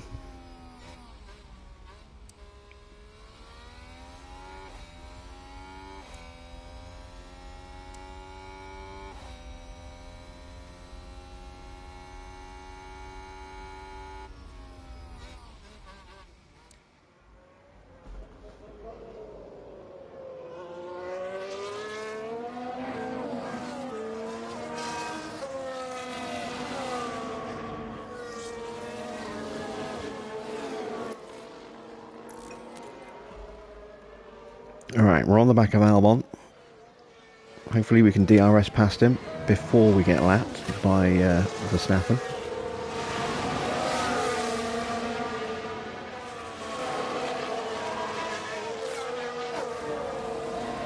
Vesti currently in no man's land now.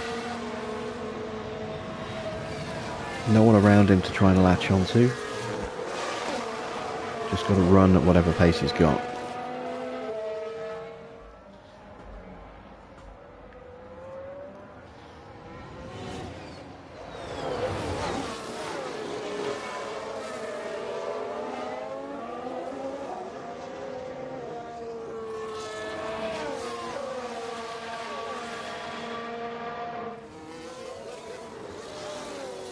Alright, we go around the outside and we get the DRS.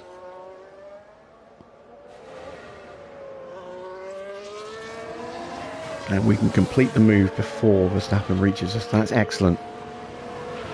So now, Good job. what I'm going to try and do is sprint Use energy. Copy. and hope We're not okay on fuel. that Albon gets past in an awkward place where he loses a lot of speed, and we can pull over at a place that's beneficial to us, and we can that way gap Albon and not drag him with us.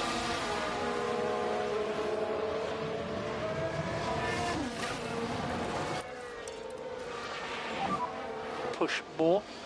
Copy. There we go. So that's Albon getting out of the way in a really awkward place. He does unfortunately get DRS. That's not good, because he's going to be close enough to get it here as well. I'm having to burn all my battery here. We've got to spin.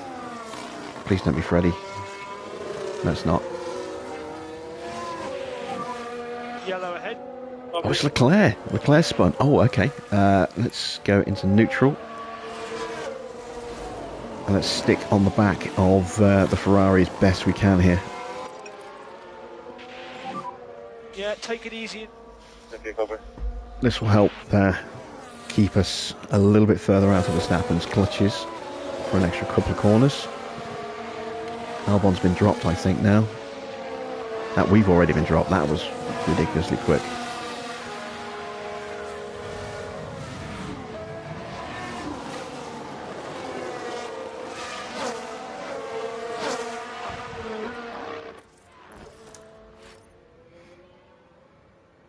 And now we'll pull over here and we'll get DRS on the next straight.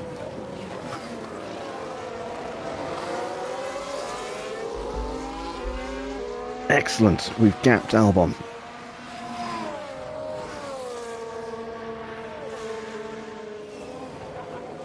And now we can try and use these cars to catch up to Vesti.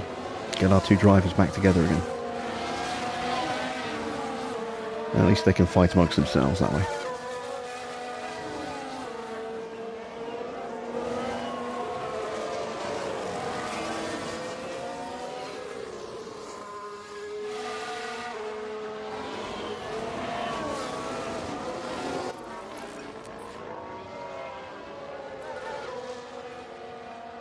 And there you can see the difference in cornering downforce as that Red Bull just leaves us for dead coming out of the end of Sector 2 there.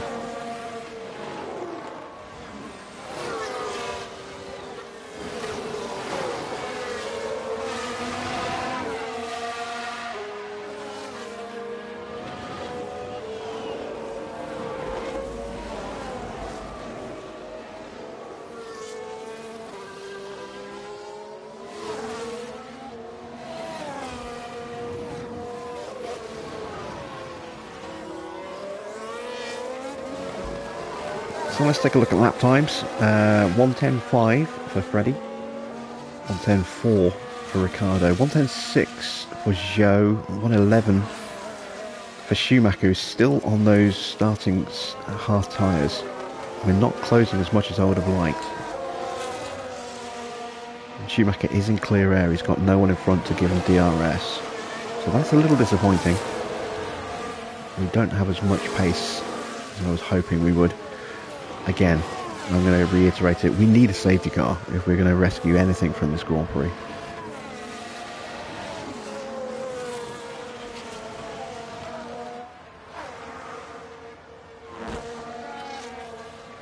And this is the sad fact of where our pace is for the next several races. We just don't have a good car, and the results we got at Baku and Canada were glorious, but also very anomalous.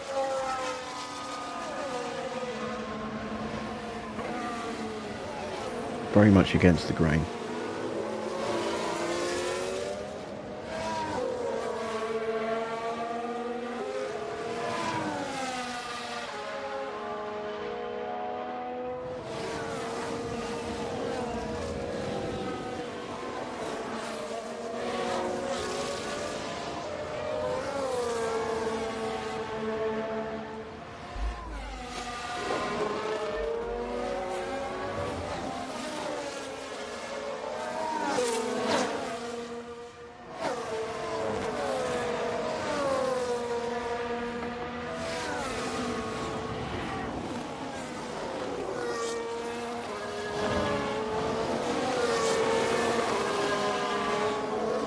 So we're stuck in this position now where there's very little we can actually do.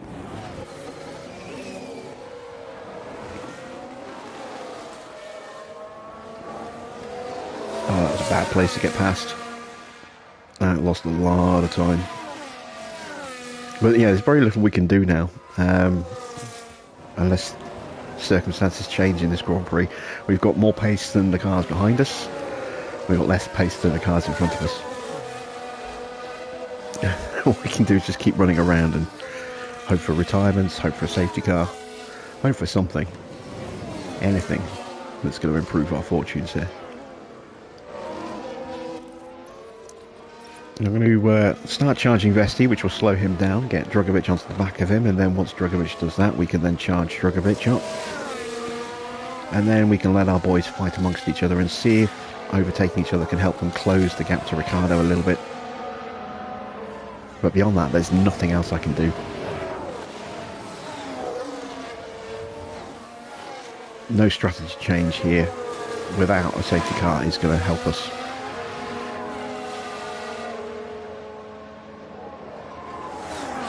We just aren't quick.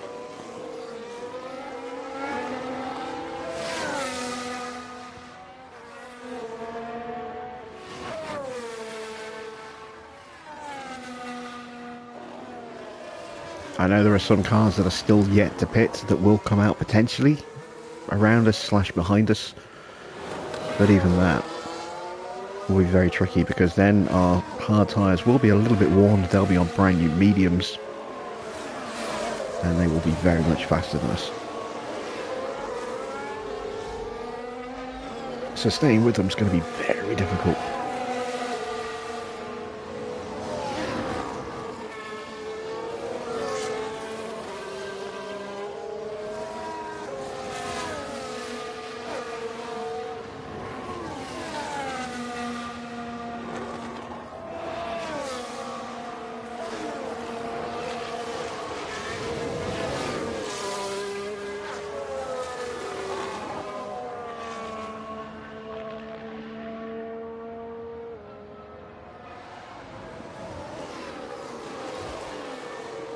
Right, Felipe is slowly but surely closing in. And here comes Perez in the background. He's now past Albon. Tsunoda a little bit further back. Closing and closing. We do need to watch out for him. He could potentially become a problem a little bit later in the Grand Prix.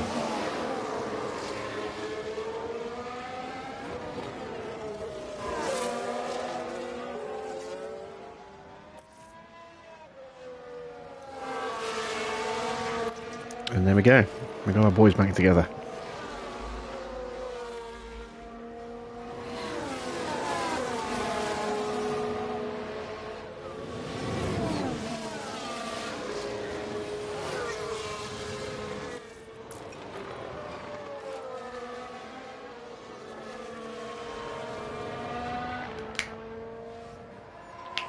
So, at this point we are 11 seconds behind Ricciardo. Let's see, once Perez gets through, whether we can now start closing that gap. Ricciardo is going to get lapped soon by Leclerc and Verstappen. That's going to slow him down while he lets them through.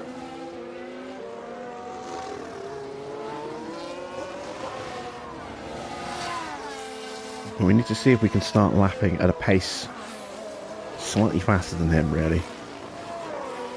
Once Felipe gets in front of Vesti, that is probably more likely to happen.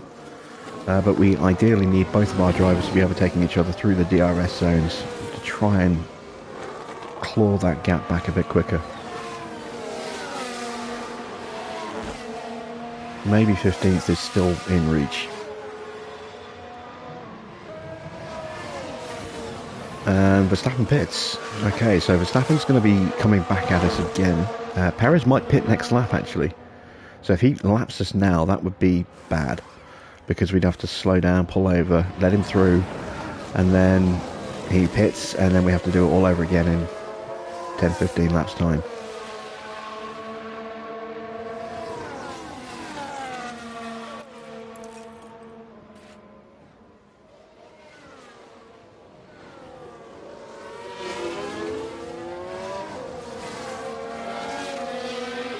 Really need Perez to box at the end of this lap.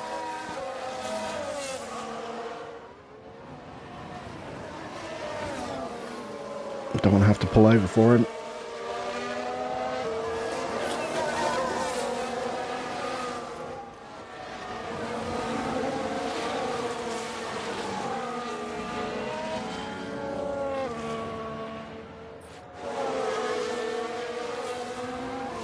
Someone's locked up. Leclerc's into the pits.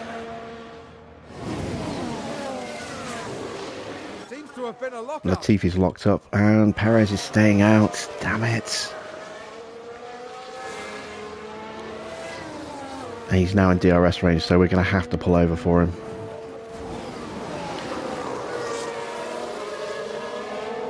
Maybe he'll get both cars in one go. There we go. That's not so bad. That could have been worse. Alonso pits as well. I missed... Oh, it's Latifi who ran wide, wasn't it? Which doesn't do anything to us.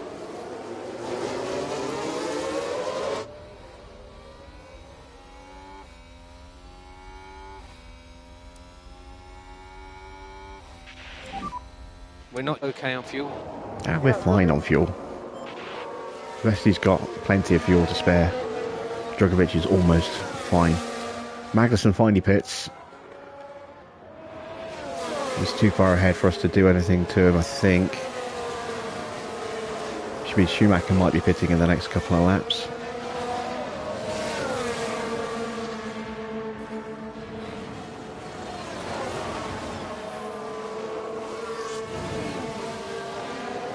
Yeah, Magnusen's coming out of the pits now.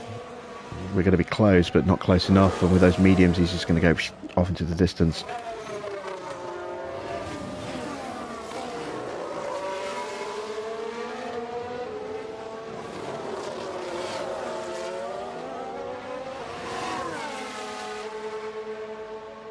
Alright, so what is our gap at the moment? Ricciardo is again about 13 seconds ahead of us.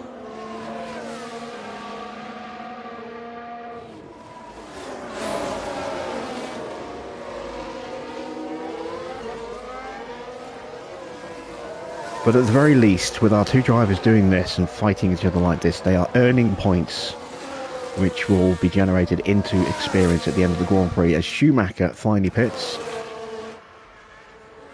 Right. Can we get onto Schumacher? I think we might actually just about jump him. Yeah, we're going to jump him. Now we've got to keep him behind us. That is not going to be easy.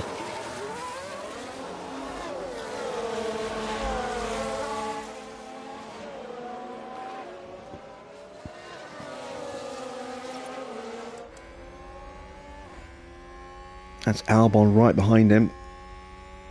Okay, Albon's going to get DRS on him. Tsunoda's right with him as well, and there's a Ferrari in the background. So, okay, that's going to really slow down Schumacher. That is good news. lockup. We can take a look now. Now let's watch this. The Alfa Romeo involved in this one. It's a lockup, and that could be costly. That's technically turn 4, not turn 3. That little kink, you know, on, on the second straight is actually technically considered a corner. And there we go. Schumacher's been lapped. That will help us, but with those new mediums, he might actually have the pace to stay with Leclerc.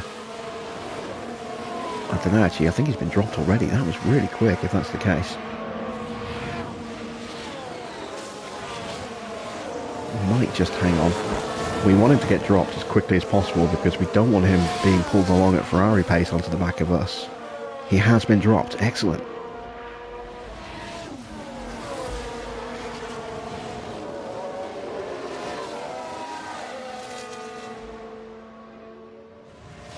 Ocon pits. Russell moves up into 5th. Let's see who else is left to pit. Just Russell. He's the only one left to pit.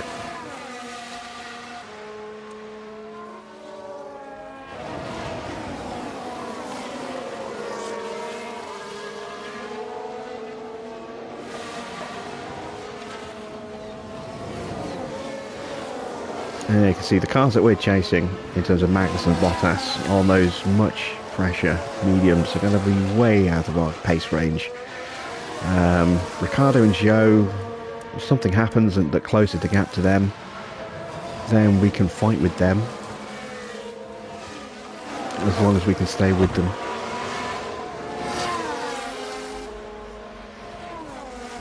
But there isn't really anyone else that we can fight against, as things currently stand, and I think they are lapping a little bit too fast for us. We're doing 110.1s, Ricciardo's doing a 110.0, Zhou's doing a 194. Where is Zhou right now? Oh, he's right on the back of Hamilton, that's why he's lapping faster. Okay, so Ricciardo is technically the only real opportunity target we've got, and he's a bit too far ahead for us to really do anything.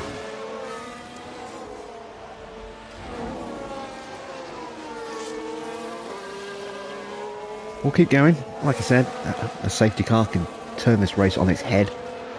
We can dive in and put on some softs. We can be ridiculously grippy and fast through the corners.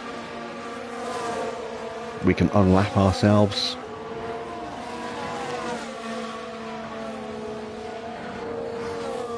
And we can actually have a chance of attacking those cars in front of us.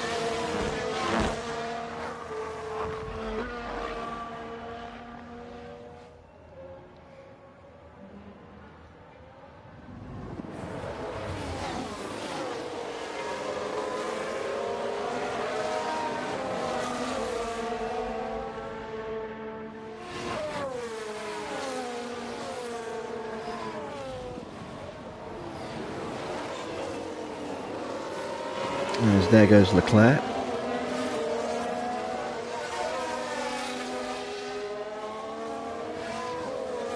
And here comes Verstappen. Norris with a wobble. Watch this. We're looking at Lando Norris. Goodness me. They're completely off the racing line. Doesn't really help us, unfortunately. He's a bit too far ahead.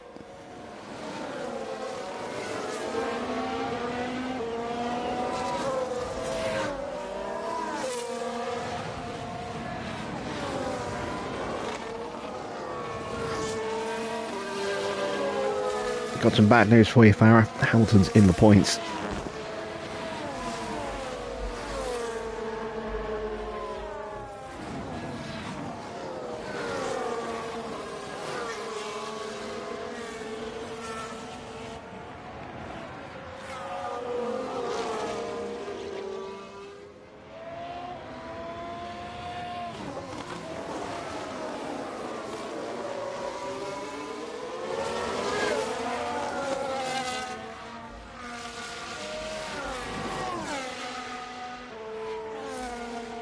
Alright, once Sainz gets through, that is the last of the leading cars to lap us for a while. Russell's just gone through turn 1. So that gives us a bit of breathing space. We'll have to keep pulling over. Sonoda has now got past Schumacher. And will start trying to hunt us down.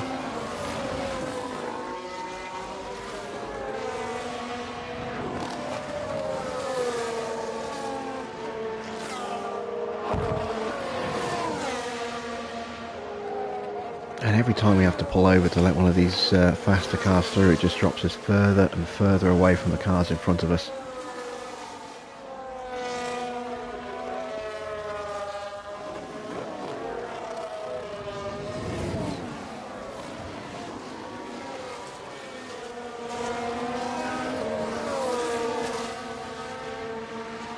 There we go, so Sainz is through. That's the last lapping car we have to worry about for a while.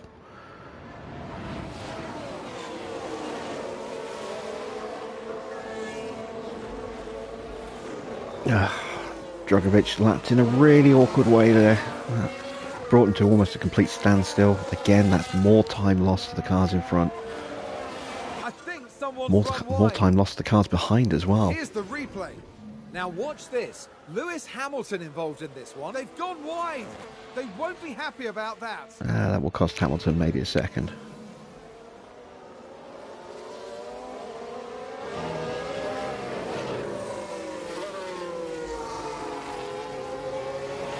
Alright, so Sonoda and Schumacher are now just less than 3 seconds behind us after that farce of getting lapped there by Sainz.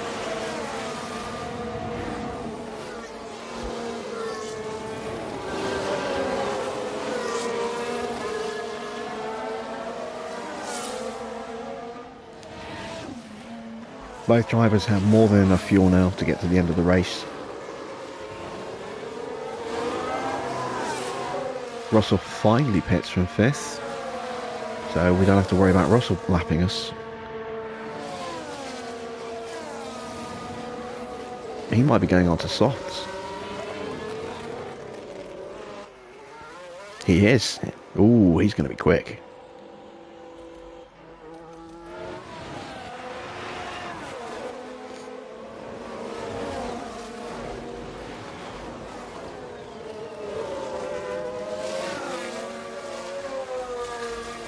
And Tsunoda's getting closer and closer. This isn't good.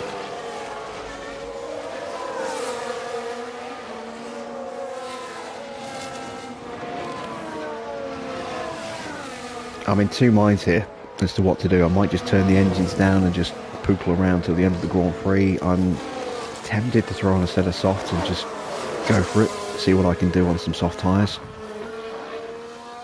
I'm also tempted to just hold position and pray for the safety car, but that window's getting smaller and smaller where it's going to be helpful for us.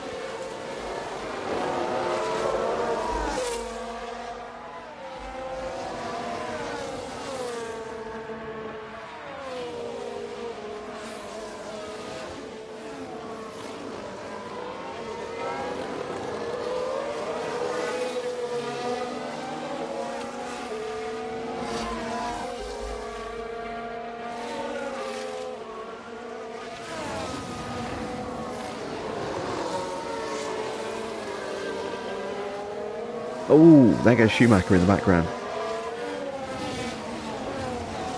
Into the gravel. Looks like there's been a lock-up. Let's take a look at the replay. Now just focus on the hats. Well, they've locked up. They won't have been happy about that. And the team had such high hopes today. What a shame.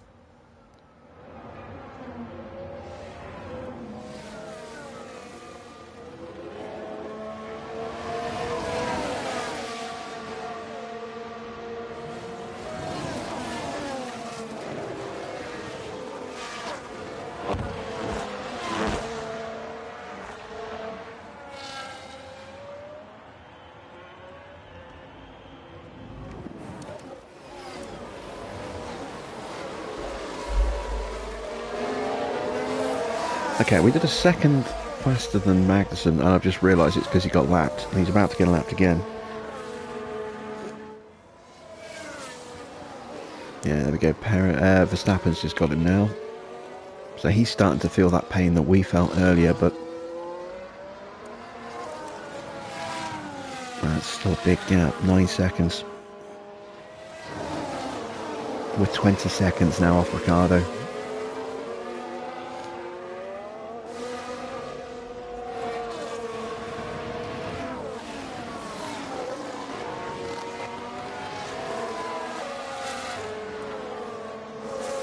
And Bottas is right in front of him, lapping half a second faster than we are. So that gap's just getting bigger and bigger. So Ricardo's gone. He's out of the picture. Magnussen remains an outside possibility, but an unlikely one.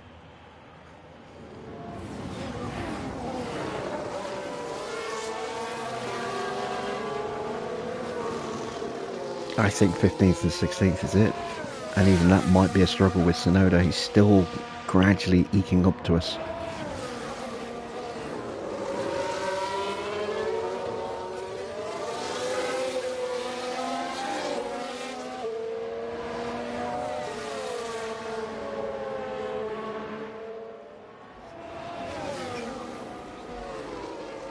This is a race of what could have been, I think.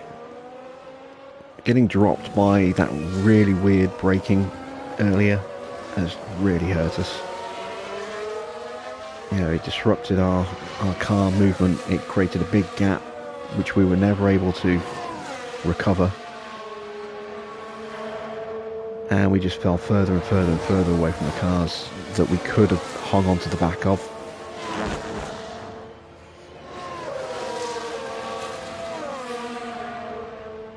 To the point where every time they made a mistake or ran wide or locked up, you know, we could have been there to capitalise on that, maybe sneak ahead of them, but Doing a good job, keep pushing.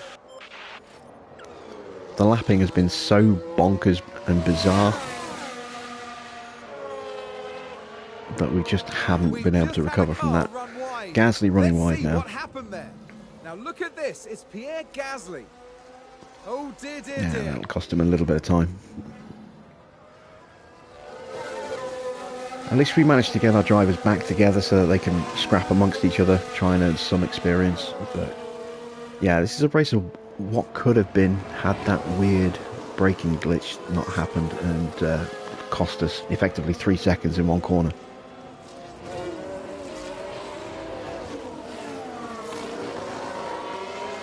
Once we lost the train, that was it. That was the end of that race.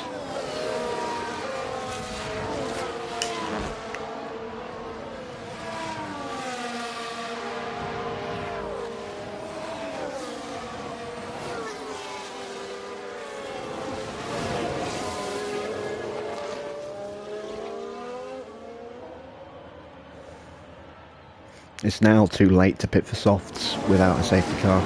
We just wouldn't make the time back up. So we are stuck on this strategy now, unless we get a safety car. And even then, it needs to happen in the next 4 laps, really, for us to have any chance of maybe getting an extra place.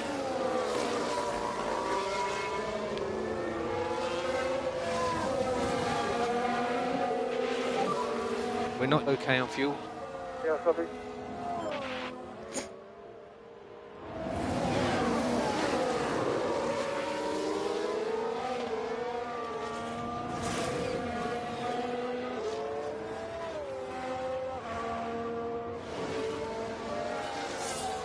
Oh, and Bestie runs wide, and that opens the door for Tsunoda. They've gone wide.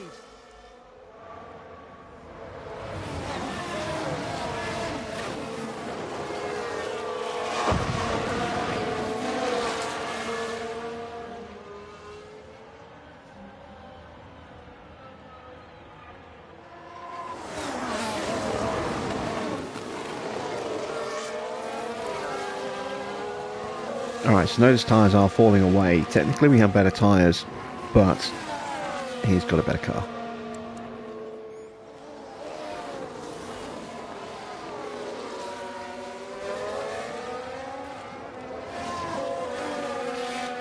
And he is a more polished driver. which seems weird to say about Sonoda, but them's the brakes. Them's the brakes and the lockups and the spins.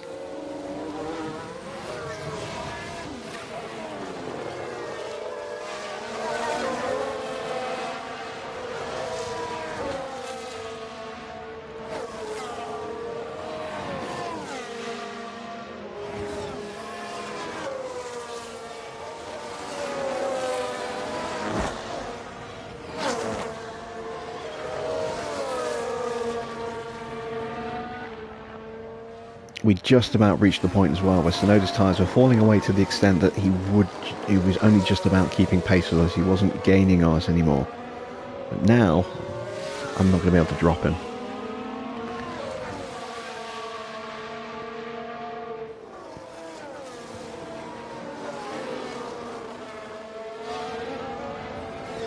So what I need to do is let him get through like this. Use him to close back up onto Drukovic and then just try and hold him back.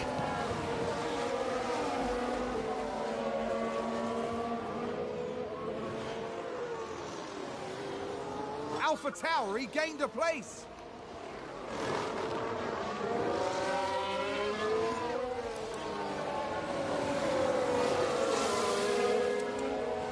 We gained a little bit more time to Magnussen.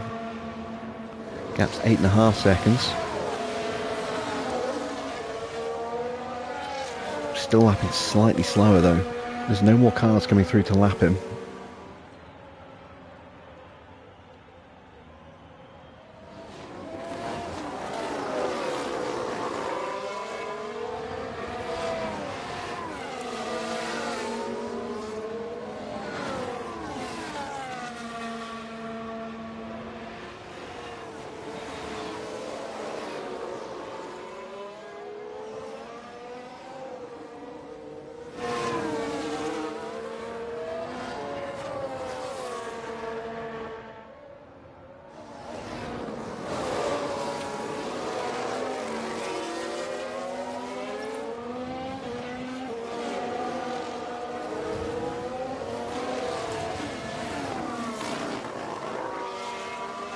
Aston Martin with a great play there.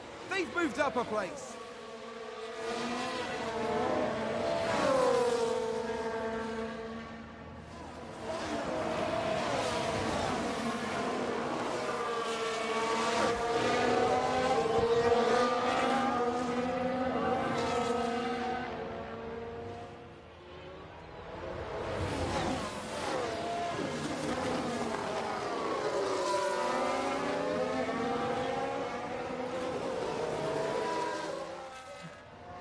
Oh, we've got a crash on the first corner. We've got a safety car.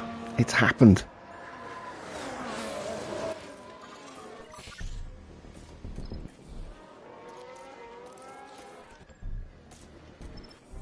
Sounds like a few cars have crashed. We can take a look now. Now watch this. Here's the moment involving Albon. Oh, that's a big no! crash. And there's the crash. Mark my words, there'll be questions asked about that later. No DRS.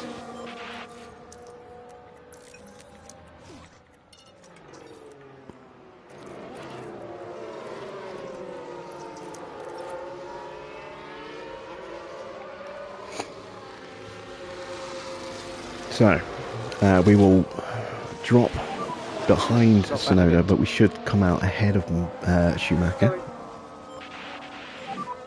Save fuel, save fuel. We've got a little bit of time left.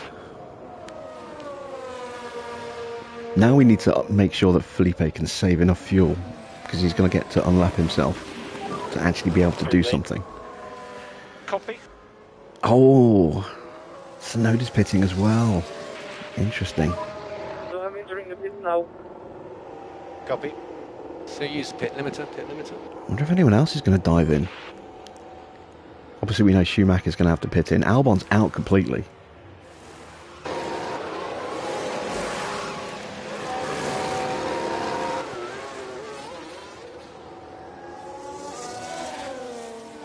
So we've actually held position against Sonoda.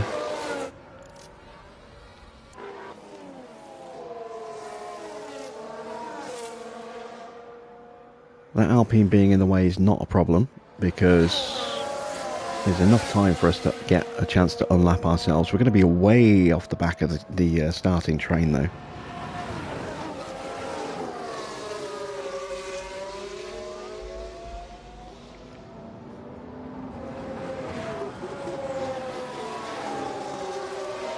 So who are we fighting now? So Magnussen is there, he's in the train. And there's Bottas and Ricciardo. Zhou is clear of the train, so if for whatever reason the safety car doesn't let lap cars through, Zhou is beyond us. He's going to be behind us. But assuming that the safety car does let us through, there should be enough time. Then it'll be game on against Magnussen, Bottas and Ricciardo. They're all going to be on older tyres. Tsunoda will be a complication, as will Schumacher now as well. But it does set up an interesting finale.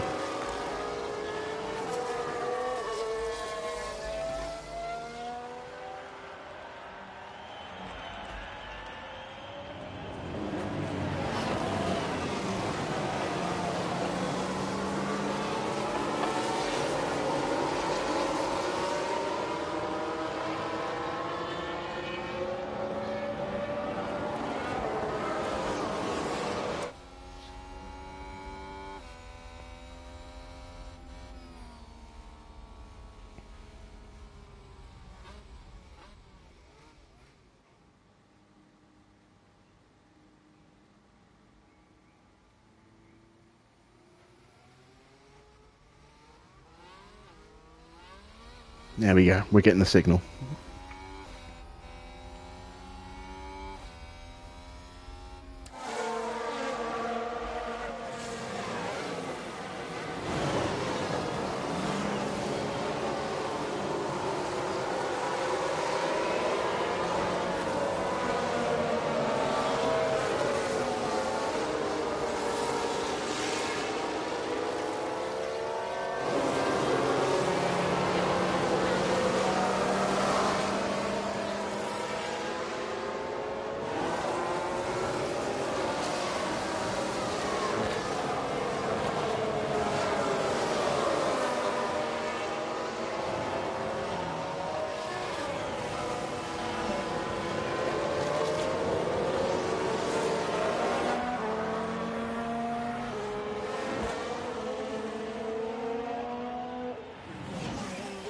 Right, how much longer until the safety car comes in?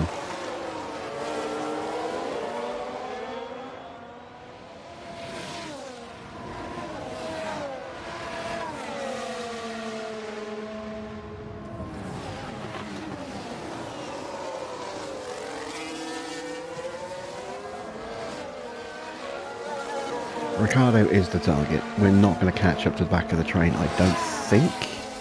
I expect the car will come in before the train catches back up again. Ricciardo may be a little bit too far ahead. That's Latifi, who's still a lap down in between us and between Magnussen and Bottas there. I wonder if he's going to get to unlap himself again if the cars do catch up. I've never seen the safety car last long enough for that to happen, so I don't know what's going to happen there.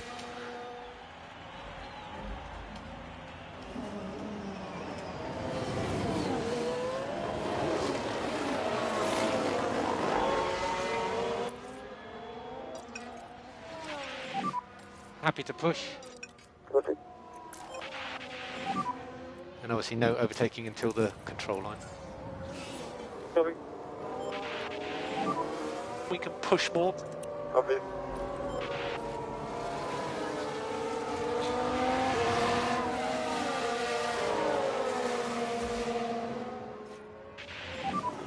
And when we restart overtaking, it will be from the control line. Copy, copy. No saving required. Copy. So we just need to push now. Copy. You can stop, lift and coast. Copy.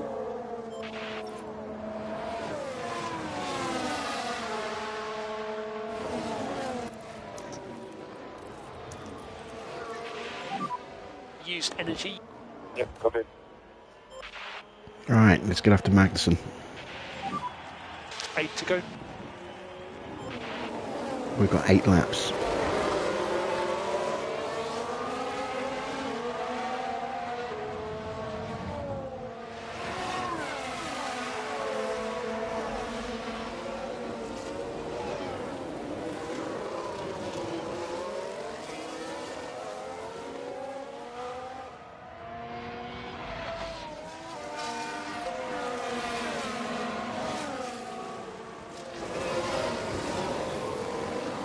And we almost caught the queue.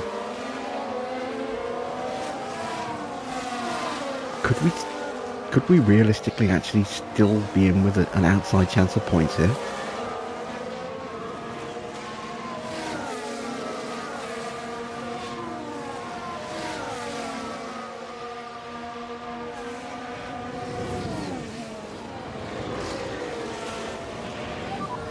You're in a good place. We're up to 14th. 7 laps to go.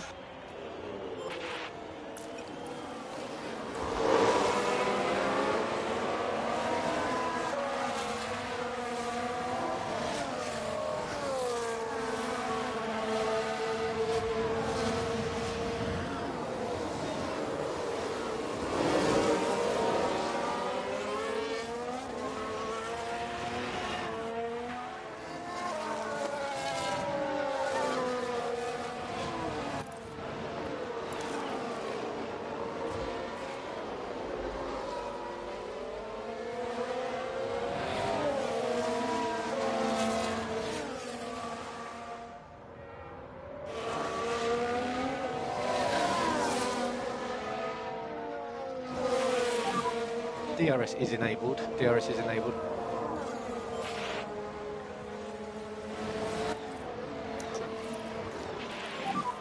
So use energy if you need it. Come on, have a push. 6 to go. Excellent. Copy. Past Magnuson. That's it.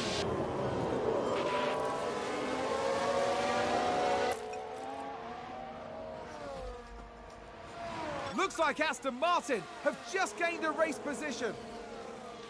Oh, it's going to be a tense few laps. What's the tyre situation? There we go. That safety car has kind of reset the running a little bit.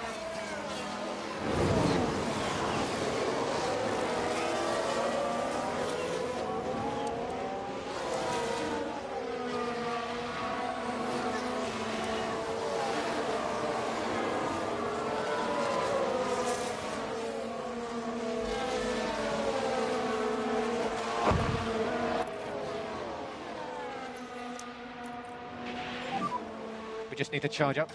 Copy.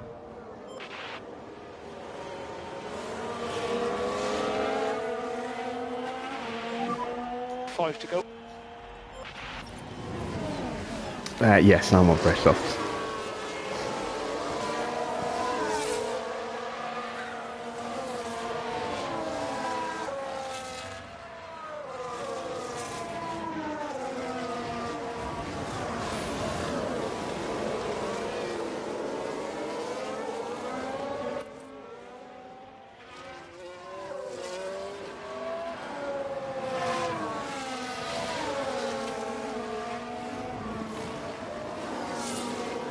Alright, we're going to push past at the end of this lap, start of the next lap with Freddie here. Oh, maybe not. Look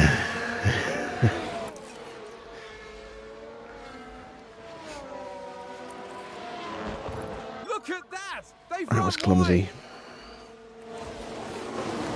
We are closing on Ricardo and Bottas. And we can have enough laps to get them. 4 laps to go. lapping about a second a lap faster.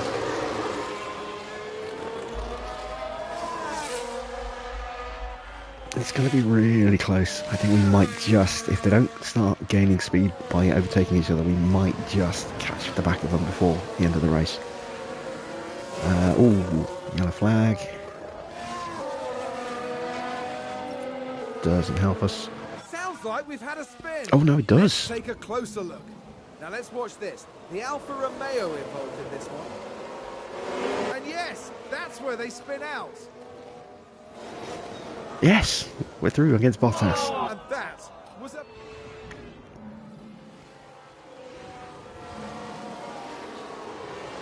We're up to 13th. 3 seconds off Ricardo. We can do this. We can get Ricardo.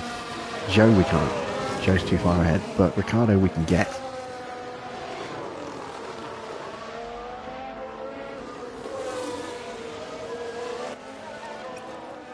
Okay, suggest lift and coast. Copy. You can push again now. Copy. Use energy if you need.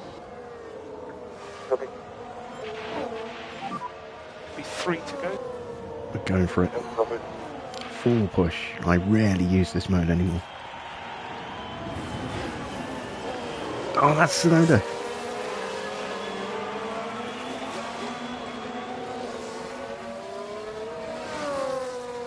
Was that a lock-up on the track? Let's have a look. Now let's look at this. The focus on Tsunoda. Well, they've lost it. They've locked up.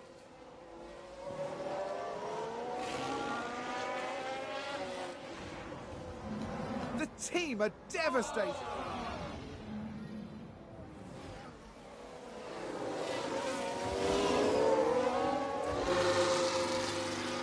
Less than 2 seconds.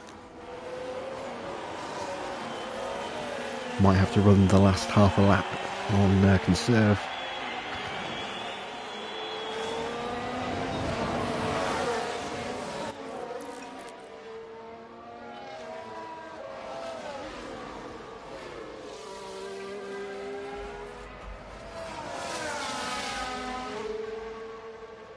Another yellow.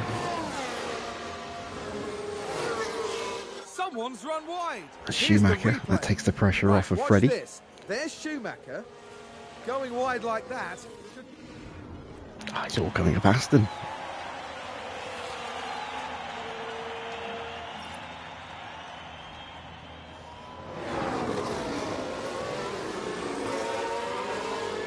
Drogovic is fuel safe. That's 2 excellent. laps to go. And now so's Freddie. Excellent stuff.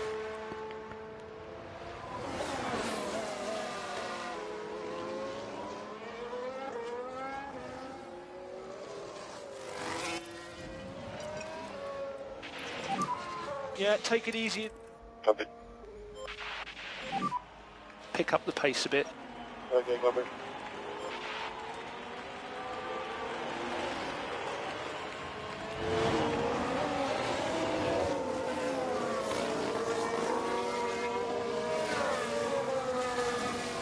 Twelfth was what I said before this Grand Prix. We're now in with a chance of 12th.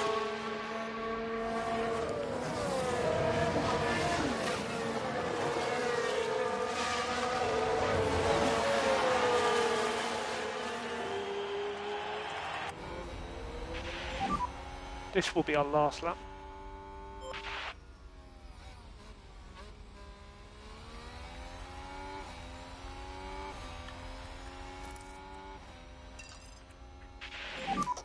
Do everything you can, mate. Yep.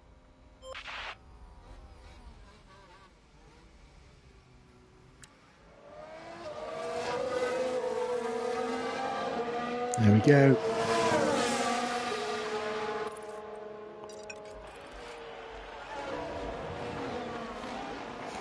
Oh, what a great little ending. You're doing a good job. It's just a shame we couldn't get Freddie up there as well. That little run wide Back off. dropped him out of contention Yep, again. copy. Once again, Felipe coming through.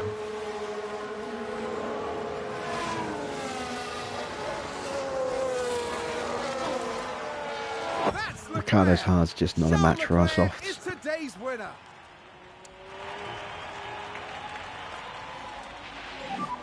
Starts checkered flags. That was a race where it just didn't look like it was going to go our way for so long, and then right at the end there, with 10 laps to go, 11 laps to go, we got the safety car we needed. And we actually had a chance, and we took advantage of that, and we capitalised on the mistakes that others made. Again. It's no points, but it's a good position. I'll take 12th. I was happy with getting 12th before we started.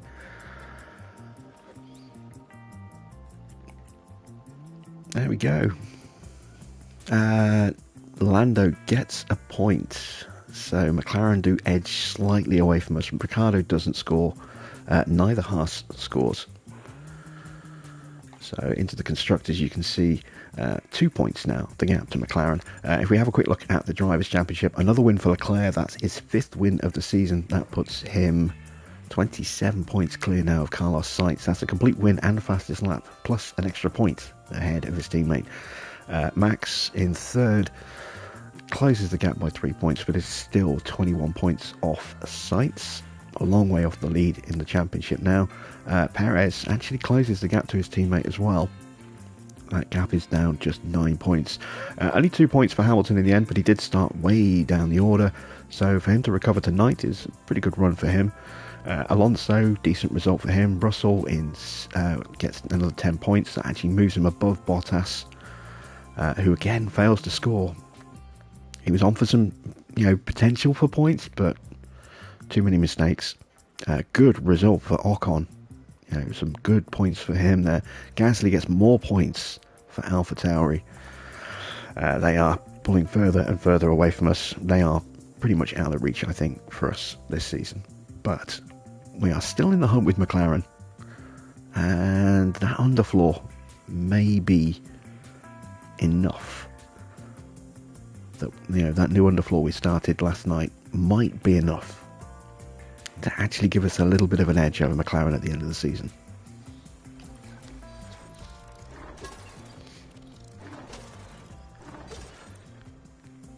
And so what looked like it was going to be a disappointing race and a low scoring race in terms of points, in terms of development points for our drivers, actually turned out to be quite good. We got an impressive race for Freddie. 15 successful overtakes in the end, 15 successful defences, 24 failed overtakes, 12 failed defences. A lot of those fighting against his teammate. Having two teammates fighting each other, it's always a risk, but when you're trying to develop young drivers, and they're getting those overtake attempts in, whether they're successful or failed, it's points they're earning, which go towards developing them for experience. Same there for Felipe. Once again, you can see 12 successful overtakes, 16 successful defences, 12 failed overtakes, 9 failed defences.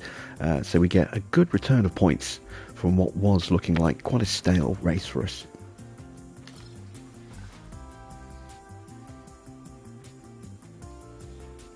We didn't manage to breach Q2, which was the only guarantee we threw on, and it's the only one we failed. But we did get the finish position, both cars in the top 15, which is nice. So that cancels out and the loss, and actually makes us a little bit of extra profit as well. So we end up with 4.3 mil.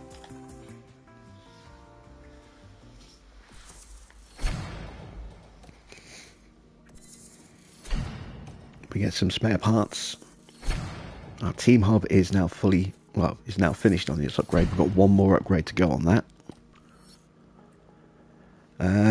What have we got here? F1 in schools. I'm not going to attend. We don't really need the money. We need the experience for our staff.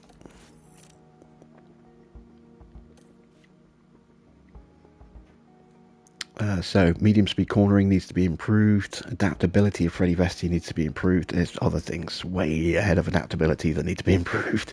A great race. Confidence from the board has increased. That's nice to see. We do have a vote. Regulation changes. Didn't we do this yesterday? Or am I thinking of a different playthrough? Oh no, this is the results, isn't it? The points are changing. Oh no, wait, hang on. I could have sworn we voted on this. Or did we do that with Haas? I could have sworn we'd already done this. Alright, well, yeah, we're going to go for it. It was Haas, I remember now. So, this is actually not... This is different points, because it was in Haas. It was the 90s scoring. This is the 2000s scoring, where it was the top 8 would score points. Ooh. It will remove the fastest lap bonus point. It will remove points for 9th and 10th, and dramatically reduce the amount of points available.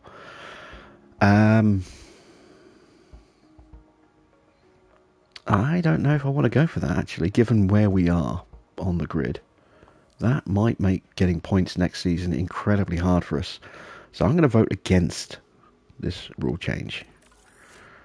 I don't think, we'll be in a job if we have that points next season. I think we'll get fired because we won't get the results that the board will want.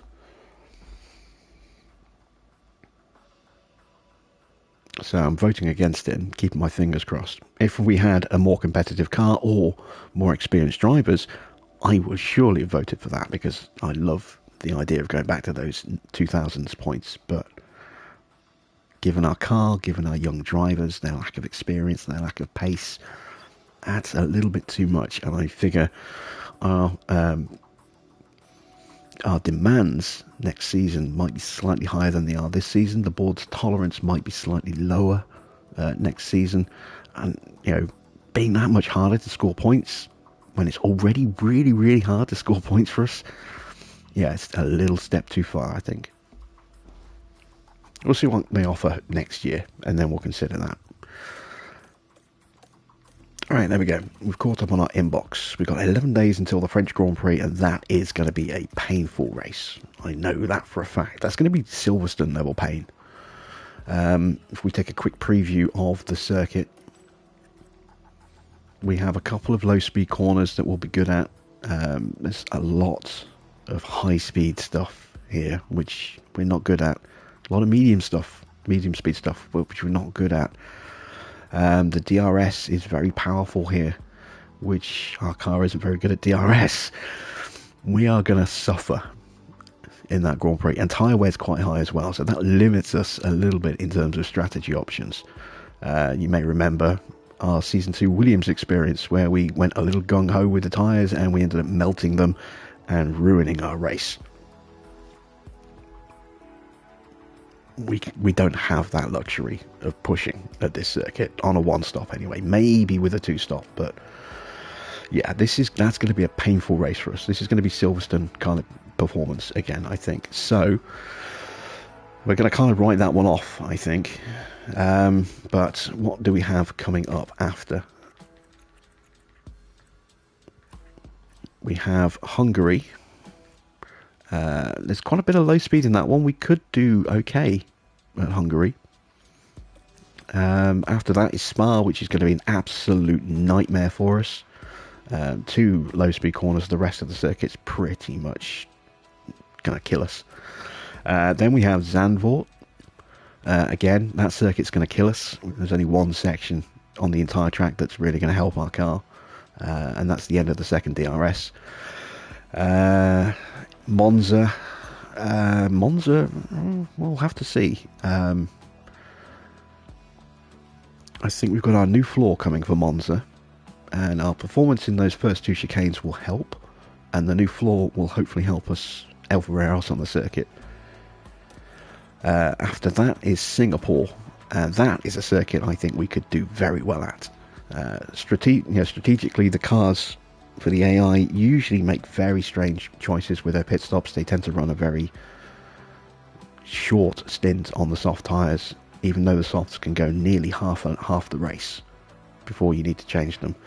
So and it's another one where safety cars and maybe weather can play a factor. I'm hoping the weather doesn't, because our drivers are better in the dry than the wet, but that is a circuit I think we'll be strong at.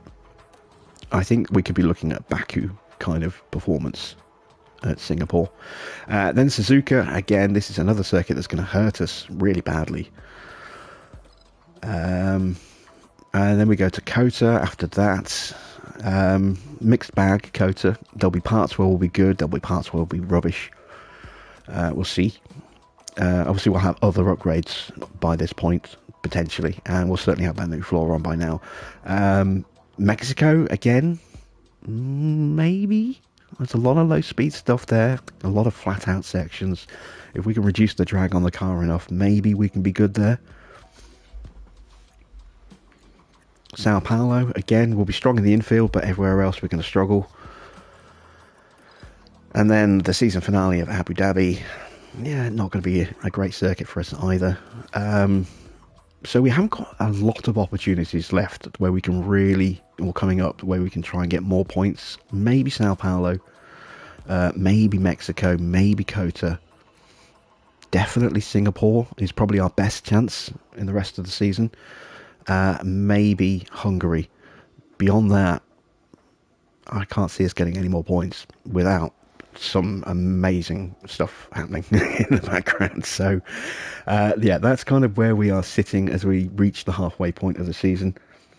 11 races down, 11 to go. We are done with challenge mode for this week. We will be back tomorrow with the next race in our Williams Season 3 career, where we're trying to defend both the Drivers' and Constructors' Championships. So until then, thanks for watching. I am Jim Bob, and I'll be back with some more F1 Manager very soon.